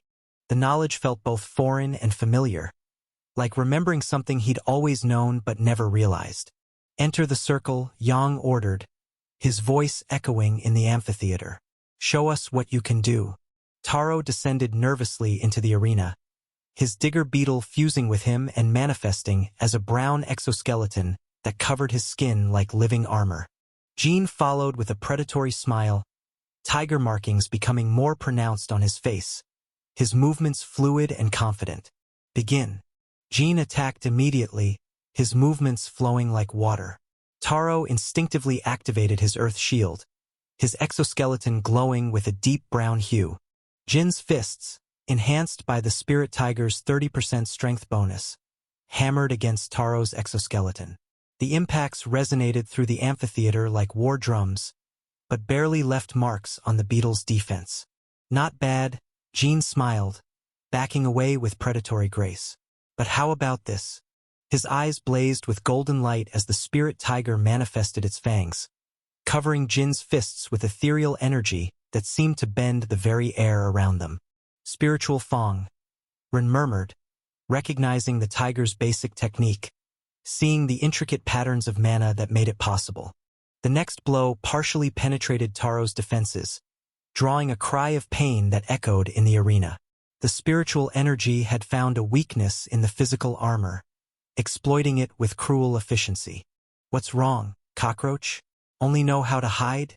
The exoskeleton had held, but the spirit energy had penetrated like water through stone. Each new blow seemed to find another crack in the seemingly impervious defense. Counterattack, Yang shouted from the sidelines, his voice carrying an annoyed tone. The best defense is worthless if you never strike back. But Taro only retreated, protecting himself with his arms in an increasingly desperate defense. Each new spiritual Fong found a different weak point in his armor, like a predator testing its prey's defenses. The problem isn't the defense, Ren observed, seeing the pattern with perfect clarity. It's that Taro isn't using the shield's rebound to counterattack. Each time he absorbs a blow, he could. After the 5th spirit strike, Jean had to pull back momentarily to recharge. It was just an instant, but Ren saw the opportunity Taro was missing, a perfect moment for a counterattack that never came. The fight continued with the same pattern until the earth shield finally gave way before a last spiritual Fong, cracking like ancient pottery under too much pressure. Pathetic, Jean taunted between blows, his confidence growing with each successful strike. Is this the level of the rotting boy's friends? I guess trash attracts trash. The fight ended shortly after, with Taro on the ground and Jean barely winded, his tiger markings still glowing with unused power. Enough, Yang declared, his voice cutting through the tension like a knife. Jean, good attack rhythm, though you need to manage your spirit energy better. Taro, your earth shield is solid, but you wasted every counterattack opportunity. Perfect defense is useless if you don't learn to turn it into offense. In a real fight, passivity will kill you. A win is a win. Jean smiled as he climbed the stands, satisfaction radiating from every movement. As he passed by Run, he added in a low voice, "Tell your friend to find better company next time. Though I guess cockroaches understand each other, but practicing with a rotting boy will only make him weaker." Run clenched his fists, the mushrooms in his hair pulsing softly. He could see clearly now the spirit tiger's attack patterns, its limitations, its weak points. But that knowledge would have to wait for a different time to be used. The matches continued, each pair showcasing different styles and abilities. Min used his water snake with surprising creativity, though he lost to a boy with an earth bear. Lin finally called, though she winced at the pairing she read. Run stood up, acutely aware of every eye in the amphitheater turning to him. Against Kai, the boy with green scales smiled predatorily, his scales gleaming under the lights as he stood. It was the same one who had tripped him earlier, his confidence evident in every movement. The rotting boy against Kai. Jean laughed from his seat, voice dripping with mockery. What a waste. I could have crushed him faster. On the contrary, interrupted Cass, the eagle girl, her eyes sharp with interest. Kai's stone scales are perfect for this. I want to see how the rotting one handles an opponent practically immune to his level of strength. Ren swallowed hard. The stone scales granted natural protection. His blows, even with the 10% increase, would barely be mosquito bites against such defense. As he descended toward the arena, the mushrooms in his hair pulsed with knowledge. The scales had a specific pattern, zones where the protection was weaker, but even so. Scared. Rotting boy? Kai flexed his arms covered in green scales, each one catching the light like polished jade. You should be. This wouldn't be a normal fight, it would be a demonstration of just how useless the weakest beast really was against a proper defense. Or at least that's what everyone expected to see. Whispers about the unfairness and how easy it would be for Kai began to circulate through the stands. It's not fair. Someone complained through laughter. It won't even be fun to watch. What did you expect? Someone murmured, with that pathetic 10% increase. His mushrooms could glow brighter, suggested another, prompting more laughter. The pairings were random, Lin announced firmly. So I don't want to hear anyone complaining about favoritism. Professor Yang nodded, the stone lines in his skin gleaming. Though with some, his gaze lingered on Ren, it doesn't really matter who they fight. The laughter was immediate and cruel. Finish him quickly, Kai. Jean shouted from the stands. So we can move on to the real fights. Yang watched with bored indifference. It was obvious he considered this a waste of time. What could the weakest beast do against stone scales? And he knew a lot about stone defense. Lin, on the other hand, seemed a bit more interested. The mushrooms in Ren's hair pulsed as he analyzed Kai's scales, seeking any pattern, any weakness he could exploit. Begin, Yang ordered. Kai launched forward, confident. Why wouldn't he be? His stone lizard scales not only increased his resistance and protected him, but his beast also enhanced his other attributes, including strength by 20%.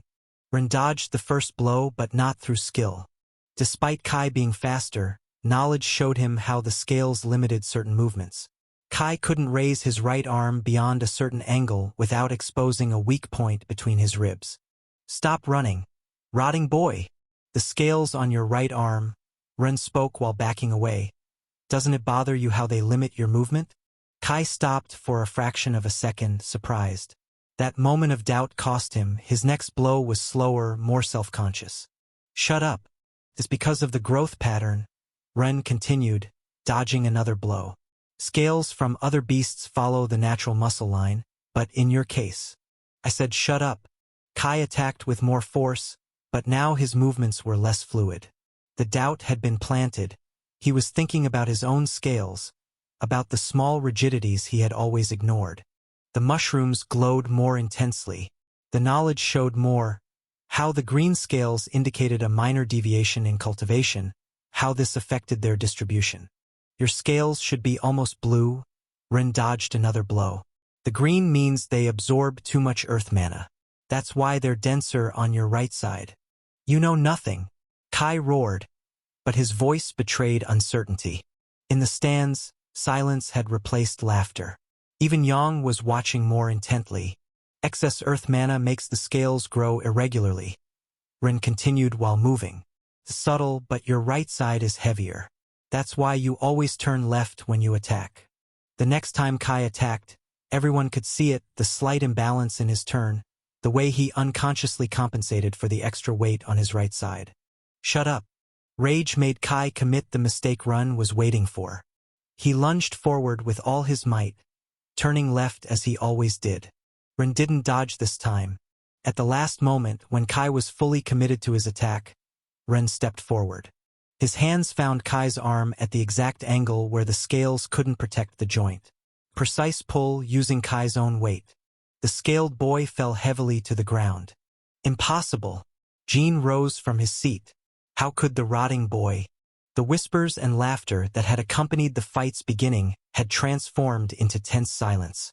No one expected the mushroom boy to even touch Kai, much less throw him down. Humiliation was reflected in the faces of those who moments before had been mocking him, especially in Jin's group. Kai rose slowly, his green scales gleaming with a threatening glow. The amusement had vanished from his face, replaced by cold fury. One thing was playing with the rotting boy, but being thrown down by him in front of the whole class. The atmosphere in the amphitheater had changed. It was no longer a comic spectacle. Now there was real tension. Even Professor Yang had leaned forward in his seat, his expression of boredom replaced by genuine interest. Lin and Luna showing even more interest. The way Kai clenched his fists, how the scales on his neck bristled. Everyone could see the game was over. The rotting boy had made the mistake of humiliating him, and now he would pay for it. Damn you! Kai stood up, his scales glowing more intensely. Speed mode. The scales on his legs changed pattern, channeling more mana. Suddenly, Kai was 50% faster. The next minute was a nightmare for Ren. Kai's first blow was brutal. Ren could barely raise his arms to block, and even then the impact made him stumble back several steps. Is that all? Kai smiled, advancing. The great beast expert can't even stay standing? Trying to dodge the next blow was useless. Kai was now much faster. The scales on his legs gleamed as he moved, and this time the impact connected directly with Ren's stomach. The air left his lungs. The mushrooms in his hair flickered erratically as he fell to his knees. Get up, rotting boy! Jean shouted from the stands. The fun's just starting. Ren stood up slowly, knowledge flowing through the pain. Another blow caught him, this time in the shoulder. Kai was relentless. Each impact resonated in his bones, each blow finding a new point of pain. Stop the fight, Taro shouted. He'll kill him. But the mushrooms in Ren's hair glowed more intensely with each blow. The knowledge flowed faster now. Speed mode diverted mana to the legs, leaving other points exposed. Yang stepped forward. This is enough. Wait. Lin stopped him, her eyes fixed on Ren. Your scales. Ren spat a bit of blood and saliva are absorbing. The wrong type of mana. Learn to shut up. Damn it. That's why speed mode destabilizes you. Kai stopped for an instant, his green scales glowing erratically. The scales should be blue, Ren continued, barely staying on his feet. The faster you move. Please shut up or... Kai lunged forward with all his enhanced speed, his scales gleaming like a green star. Ren! Taro shouted. But again, Ren didn't dodge.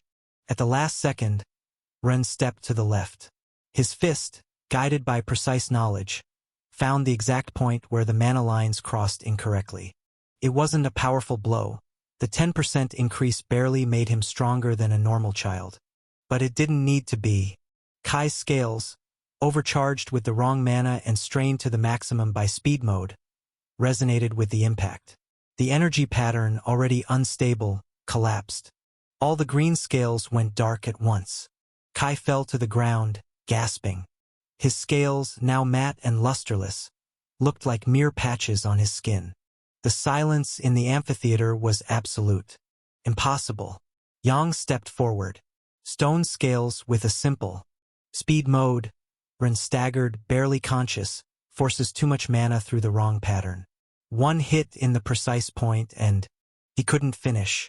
His knees gave way and the world went black. The last thing he heard was Professor Yang's voice. Take Patender to the infirmary. Run woke up in the infirmary. The pain in his body reminded him of each of Kai's blows. The mushrooms in his hair glowed erratically. Finally awake, Professor Lin was sitting beside his bed, a mischievous smile on her lips as she sipped tea.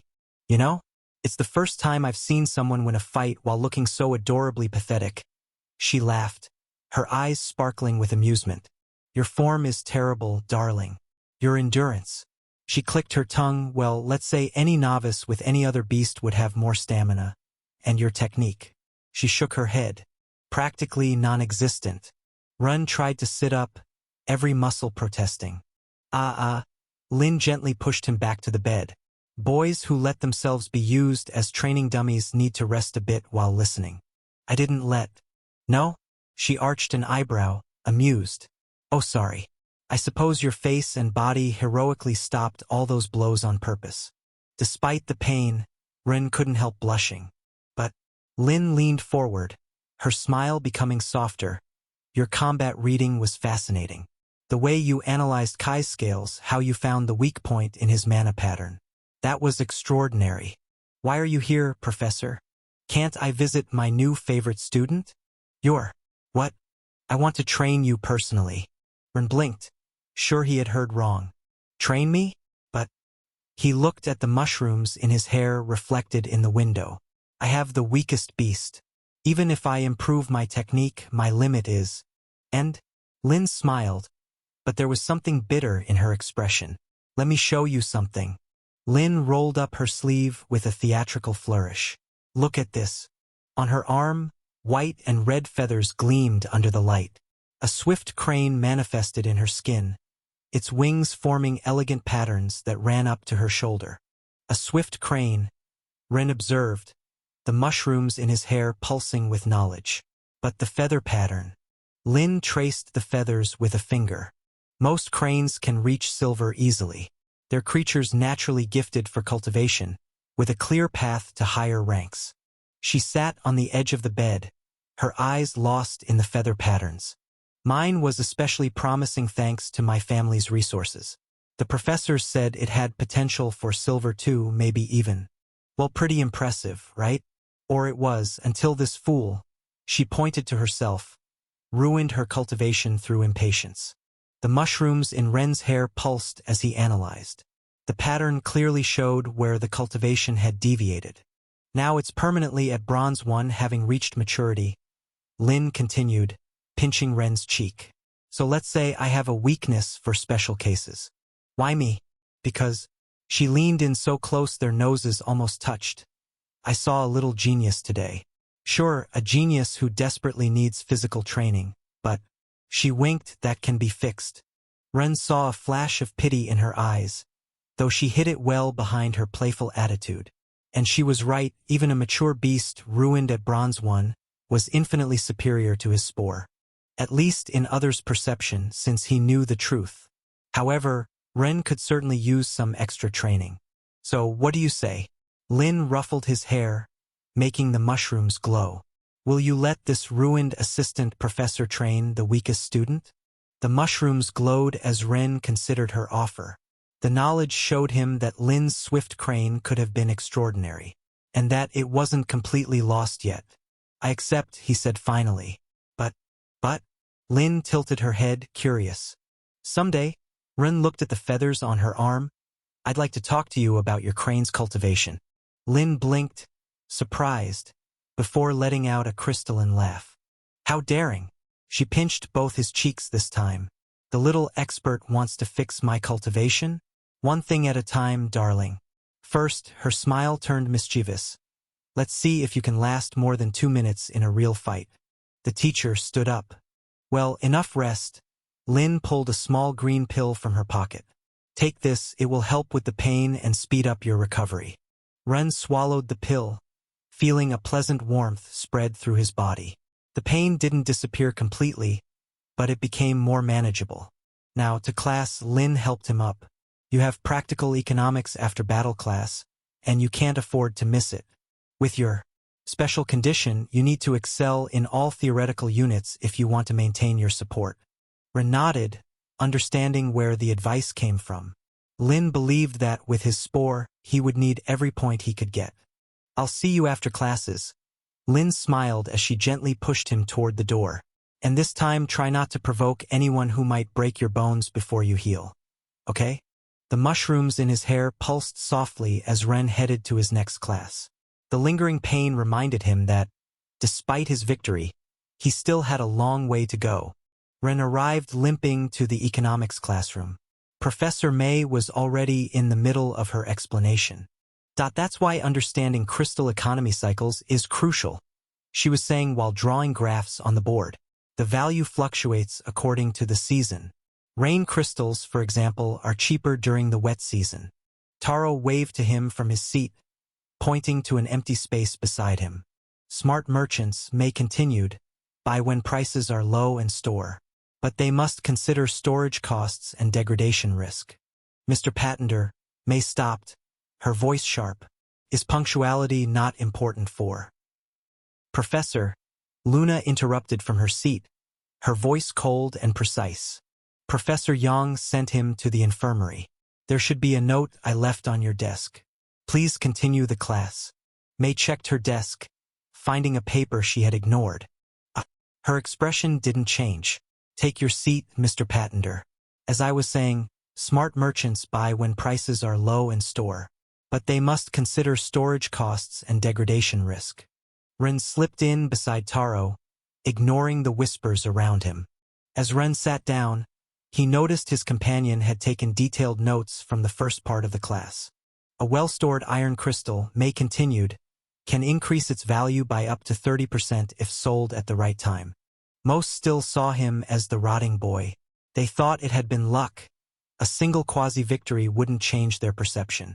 He would have to win many times more before anything really changed.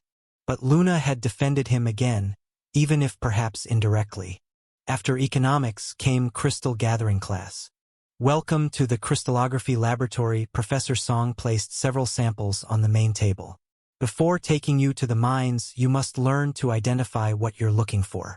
He lifted a crystal the size of a fingernail. Iron rank crystals like this one are the most common. Each student with basic support will receive one daily. Notice the opaque glow, the irregular structure. Perfect for iron rank beasts. But he pulled out another crystal 10 times larger and brighter.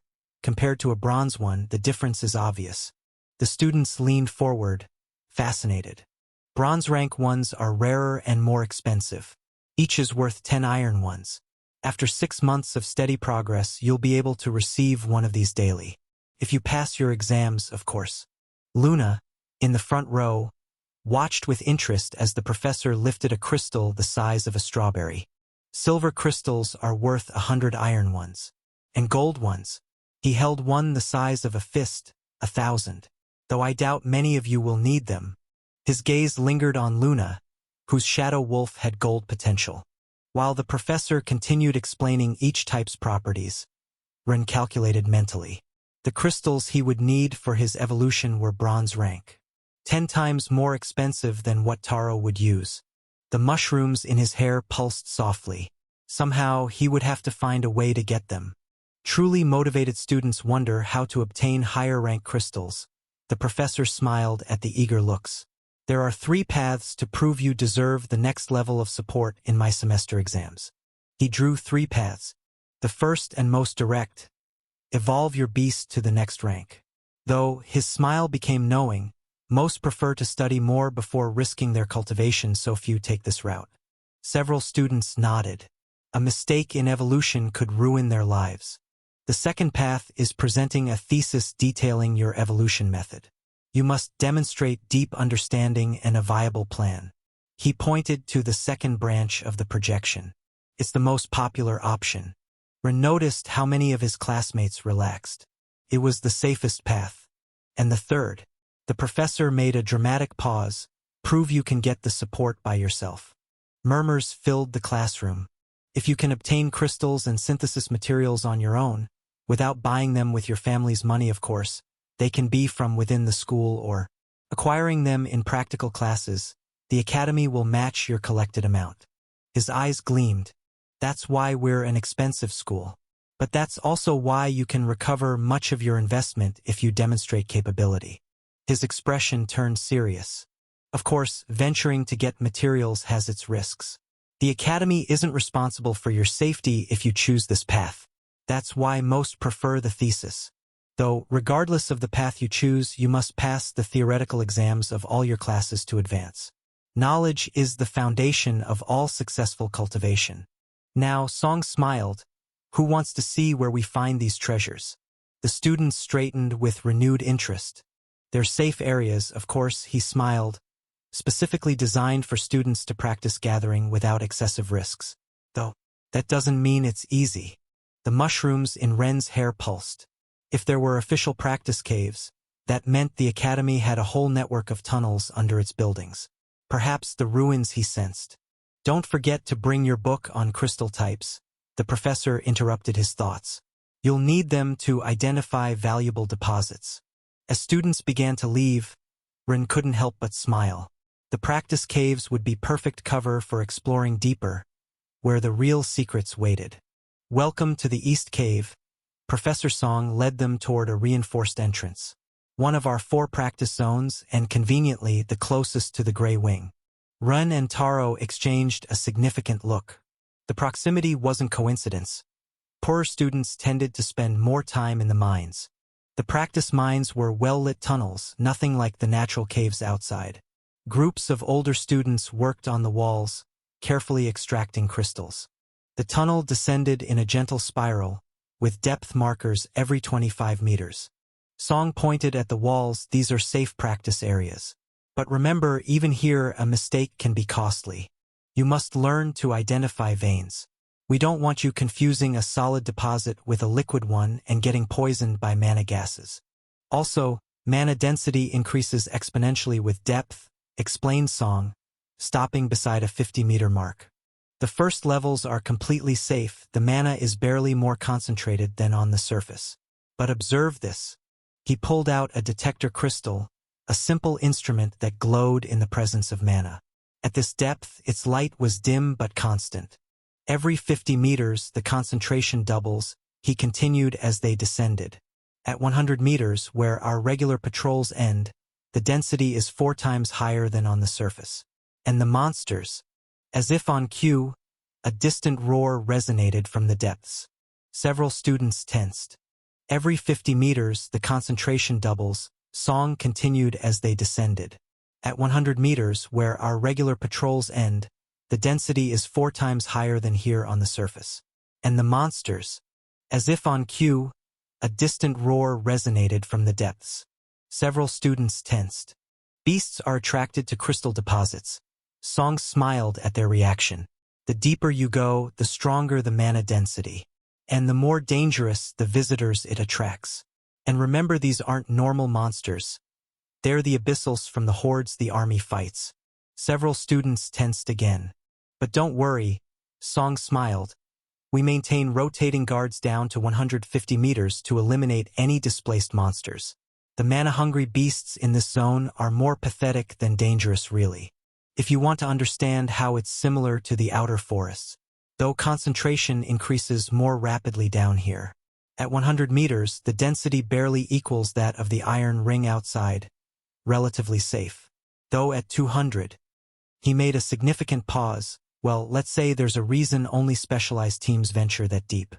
They stopped in a small cavern, where crystal veins glowed faintly in the walls. Ren examined the veins. Knowledge flowed. These iron crystals were just the beginning. The ones he needed, the bronze ones, formed lower down, where mana was denser. Song continued, answering another student's question about monsters, while demonstrating basic extraction techniques. The monsters in the depths are in many ways similar to those outside. When they lack mana, they become hungry and aggressive. The difference is that here they have nowhere to run. There's only one way out when hunger drives them mad.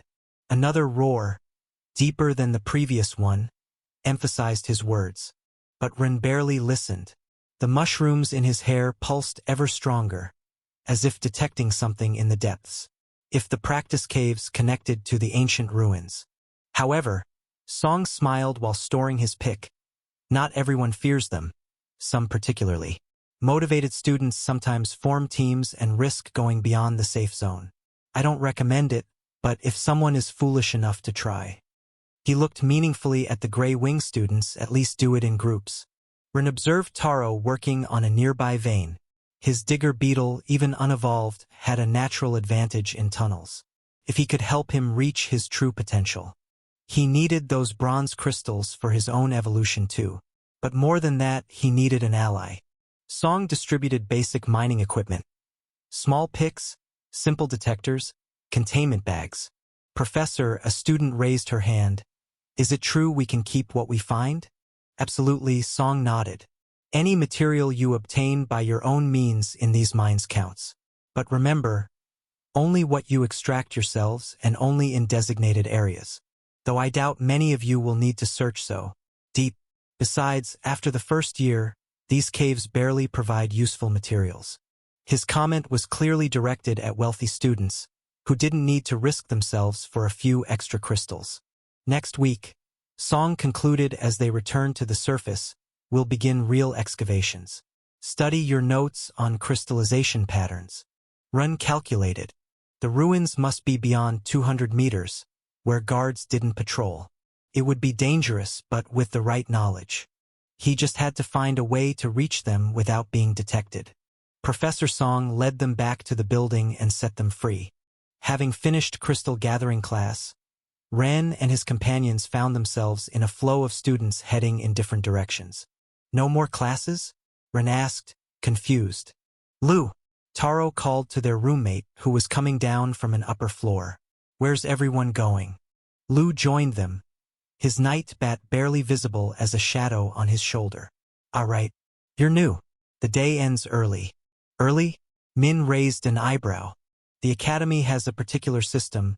Lu began guiding them through the hallways. After basic classes, students are expected to be proactive. He stopped before some enormous doors. The library doors. The academy library was impressive. Shelves rising several stories. Sections clearly marked for each beast type. Classes end early, Lu explained while guiding Ren, Taro and Min through the corridors. They give students time to familiarize themselves with the library and gathering zones. You can study cultivation techniques specific to your beasts, Lu continued as they entered. Or you can go to the gathering zones to start collecting materials. The decision is yours. Most rich family students will go straight to the library. He pointed toward a group already occupying the best tables. They have resources to buy materials, so they focus on theory. And us? Min asked. We, Lu smiled knowingly, usually divide our time. Some hours in the library, some gathering.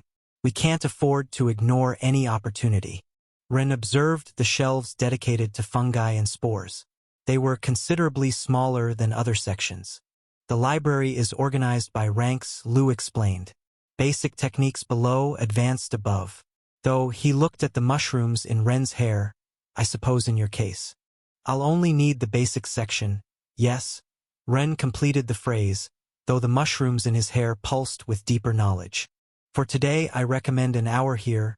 Lu consulted a wall clock. Then we can eat and finally check the gathering zones. Though the first days are the worst, more competition for easy veins. Min was already examining books about water snakes. Taro hesitated between the insect section and the terrestrial beasts one. The academy expects us to be independent. Lu continued while searching for a book for his bat. Classes are important, but what you do with your free time. He smiled, that's what really determines your success here. The academy expects us to be independent. Lu continued while searching for a book for his bat. Classes are important, but what you do with your free time. He smiled, that's what really determines your success here. Ren nodded, understanding. It was a system designed to reward initiative and personal effort. Though the real knowledge was already in his head and surely wouldn't be in any book, at least he could accompany his roommates and learn how others had tried to cultivate creatures like his. After a while of studying, the boys went to eat. The iron dining hall occupied much of the first floor. It wasn't an unpleasant place. Clean floors, well-maintained wooden tables, wide windows, but compared to the other dining halls visible from there. It's part of the incentive system, Lou explained when he joined them at the table. From here you can see the bronze dining hall, and from there you can see the silver one. Ren observed his plate: white rice, boiled vegetables, and a small portion of meat. The food was adequate. The ingredients seemed of good quality, but the preparation was deliberately simple. They could make it taste better. Lou pointed with his chopsticks toward the other dining sections. But then, what motivation would you have to rise in rank? At least it's nutritious, Ren sighed while eating. As a cook's son, he could notice the lack of spices and the slightly overcooked point. Hey, it's better than having to make and pay for it ourselves. Though I do miss the taste of salt. Little pupil. The cheerful voice made several heads turn. Professor Lin advanced between tables, attracting looks wherever she passed. It wasn't common to see teachers in the iron dining hall, especially one so attractive. Lou dropped his chopsticks. This is interesting. What is? Asked Ren as Lin approached. Master Lin never comes here. Lou lowered his voice. She's something of a legend in the academy. A legend? Min leaned in, interested. Her beast got stuck at bronze 1, a shame, but her combat technique is incredible. They say she can defeat even masters with silver beasts in controlled duels. That's why she keeps her position here despite. Despite what? Asked Taro. Politics in the academy are complicated, Lou observed as Lin approached. Normally, a master with a beast of such low rank would be. Lin stopped at their table. Lou stopped talking. Oh no, she murmured, seeing Ren's half-empty plate. No. You need to eat more than that. She sat beside them, ignoring the surprised whispers. How do you expect to develop muscles with that miserable portion of meat? No. You need at least triple. Professor. Ren blushed when she started filling his plate with more food. Students at nearby tables watched the scene in amazement. Some had even stopped mid-bite. The food here is, Ren began. Simple? Bland? Graceless? Lin smiled. Of course it is. But, she pinched his cheek while serving him more, you need the energy for my training. Nearby students watched open-mouthed. Professor Lin, sitting with the gray wing students, personally serving food to the mushroom boy? Taro looked nervously around. Shouldn't we go to the mine after this? To get crystals for cultivation. Oh, he'll have time for that. Lin smiled while watching Ren eat every bite. After I'm done with him. Professor Lou bowed respectfully. It's an honor. He blushed. Master Lin gives the best combat advice in the academy, Lou explained, glancing at the others. Though normally she only helps older students who've proven their worth. Oh, but this little one proved something today. Lin ruffled Ren's hair, making the mushrooms glow. You don't see someone use pure knowledge to defeat a technically superior opponent every day. The whispers intensified. Though first she pushed another plate toward Ren, we need to work on your physical endurance. I can't have a student who faints after one fight. The mushrooms in Ren's hair pulsed nervously as she kept filling his plate. For some reason, her playful smile scared him more than all of Kai's blows. Professor Min asked, fascinated by the whole situation, is it true you once defeated a silver beast master? Oh, that old story. Lin sighed theatrically. Just luck. And the poor man was distracted by. Well, that doesn't matter. What matters, her smile turned predatory as she looked at Ran, is that our little expert needs to learn that knowledge without technique is like a knife without an edge. But first, she pushed a third plate toward Ren. Eat. Everything. You're going to need the energy for what's coming. Lin's smile promised a training hell, but for some reason, Ren couldn't help smiling too. For the first time since arriving at the academy, he felt he'd found someone who truly saw his potential. Is this the training field? Ren observed the secluded area behind the gray wing while holding his enormous belly. It was a simple but functional space, with packed earth ground and some basic equipment. The main fields are more impressive, Lin smiled while stretching. But here we'll have privacy. First things first, we need to build a solid foundation. Aren't we going to practice combat techniques? With those noodle arms? Lin shook her head. Your spore gives you 10% more strength, right? But 10% of almost nothing is still almost nothing. She approached a pile of logs. Most students depend too much on their beasts. A spirit tiger can give 30% more strength, but if the base body is weak. Like me, Rin lowered his gaze. Like you now, Lin corrected. But that's going to change. You're going to train until that 10% really means something better than another 30%. Vomiting is forbidden. The next minutes were a succession of basic exercises. Push-ups, squats, running. Nothing spectacular, nothing magical. Just the fundamental work needed to build a stronger body and prevent food from escaping his stomach. Technique will come later, Lin explained while correcting his posture. First you need the strength to execute it properly. By the time they finished, Ren could barely stand. The mushrooms in his hair glowed faintly, as if they too were exhausted. Same place, tomorrow after classes, Lin threw him a towel. And Ren, yes, this is just the beginning. Ren barely managed to drag himself back to the gray wing. Each step to the room was torture, and when he finally reached his bedroom, he only had strength to collapse on his bed. He didn't know how long he slept until the door noise woke him. The pain in every muscle reminded him of Lin's brutal training. It was better than expected. Min's voice came from the hallway. Thanks for showing us the best spots, Lu. The deposits near the surface are the easiest to identify, replied Lu as they entered. The trick is recognizing the crystallization pattern in the rock. With time you'll learn to distinguish promising veins from depleted ones. Oh, you're awake, Taro noticed Rin. How was training? Can't move anything without it hurting. Run tried to sit up and immediately regretted it. Just basic exercises, though they didn't feel so basic after the first hour. How did it go in the mines? He asked, trying to divert attention from his pitiful state. Lu taught us the basics. Min dumped his bag on his desk. I got 10 iron crystals. They're not very big, but for the first day. 12, Taro smiled, showing his own collection. Though they're quite small. Lu displayed his findings more calmly. 15 iron crystals and 1 bronze. Experience helps identify the best veins. Though don't get too excited, Lu began organizing his findings. Crystals are just the beginning. For a complete cultivation you need processing materials and sealants, for example. He listed components, each more expensive than the last. To process your snake's crystals, he pointed to Min, you'll need maybe marine coral extract and moon algae. For the final sealing, probably mermaid scales. He turned to Taro. And your beetle will require metal powder or mana-rich earth from the depths for processing. For sealing, you might need pulverized magical obsidian crystals. He began listing other possible components and their costs.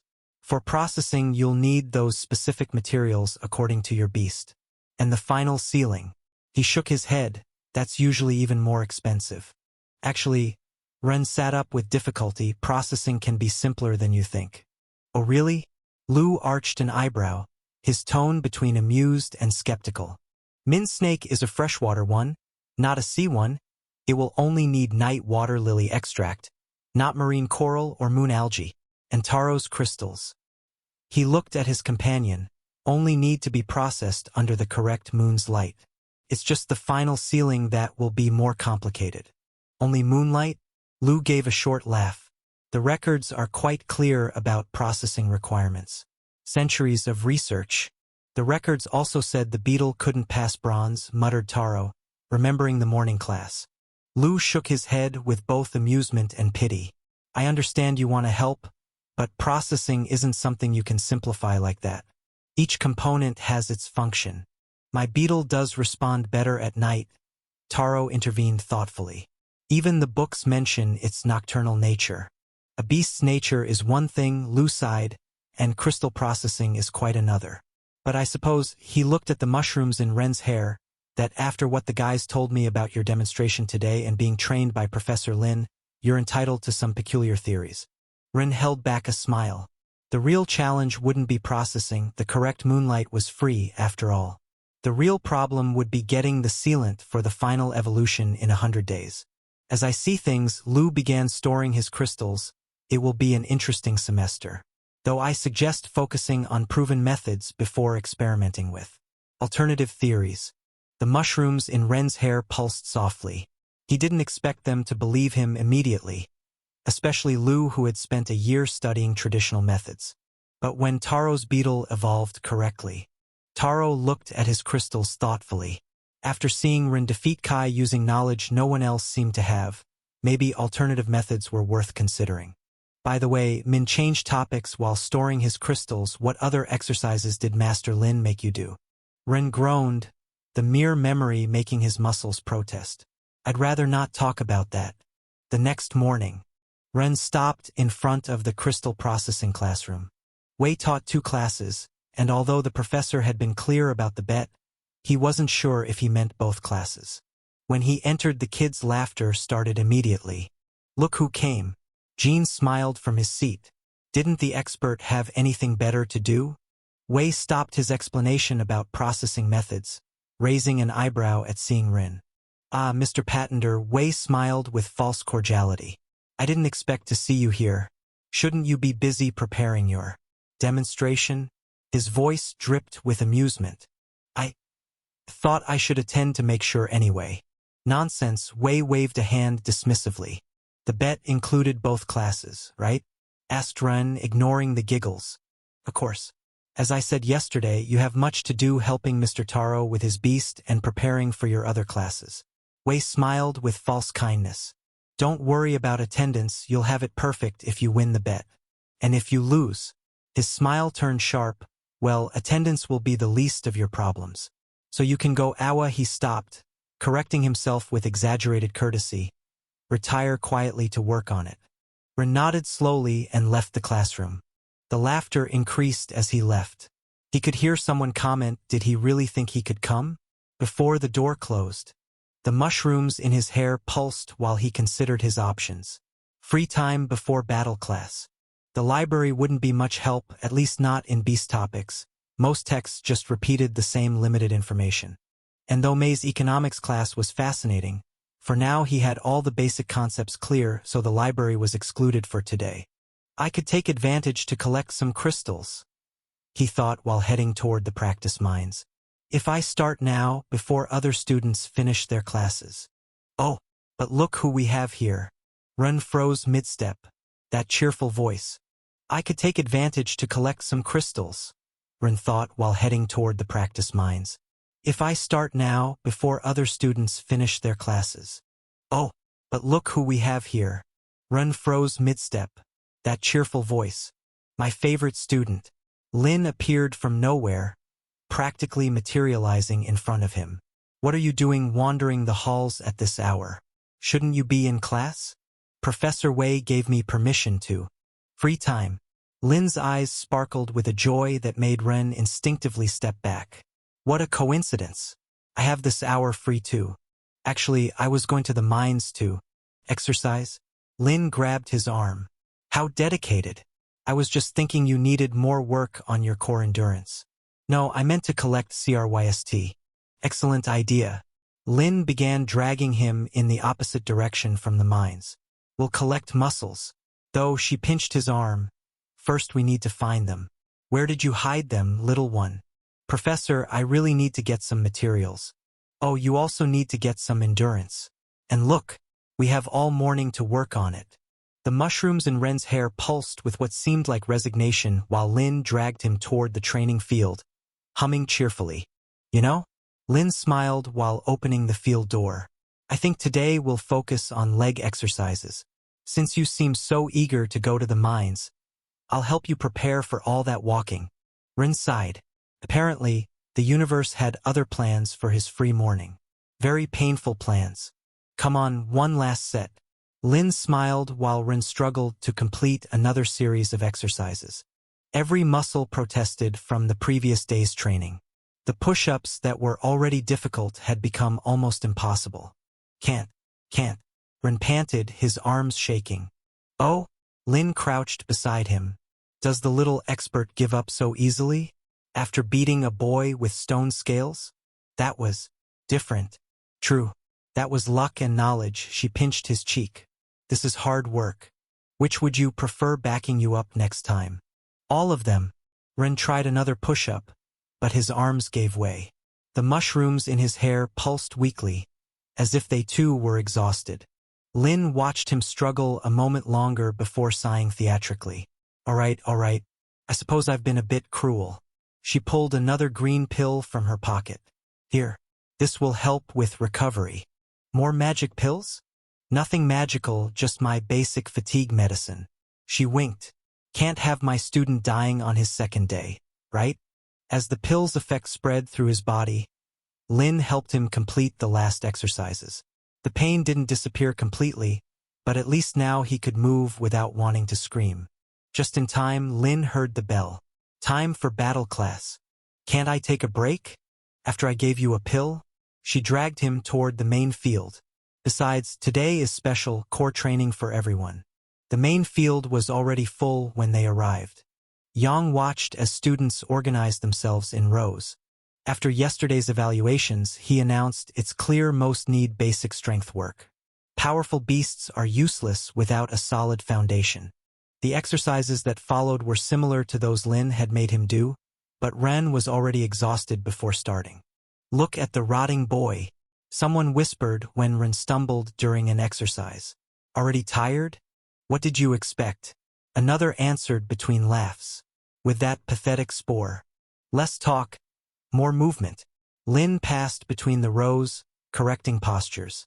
When she reached Ren, she murmured, "Don't mind them. They're only doing the exercise once." Ren nodded, understanding. While others started fresh, he had 2 training sessions under his belt. It wasn't that he couldn't do it, he was working triple. Patenter Yang called when Ren failed another exercise. Was yesterday's victory luck after all? More laughter. But Ren noticed something in Yang's voice. It wasn't mockery. It was a test. No, Professor, he stood up, legs shaking. I'm just working harder than the rest. Harder? Jean sneered from his row. Is that what you call being pathetic?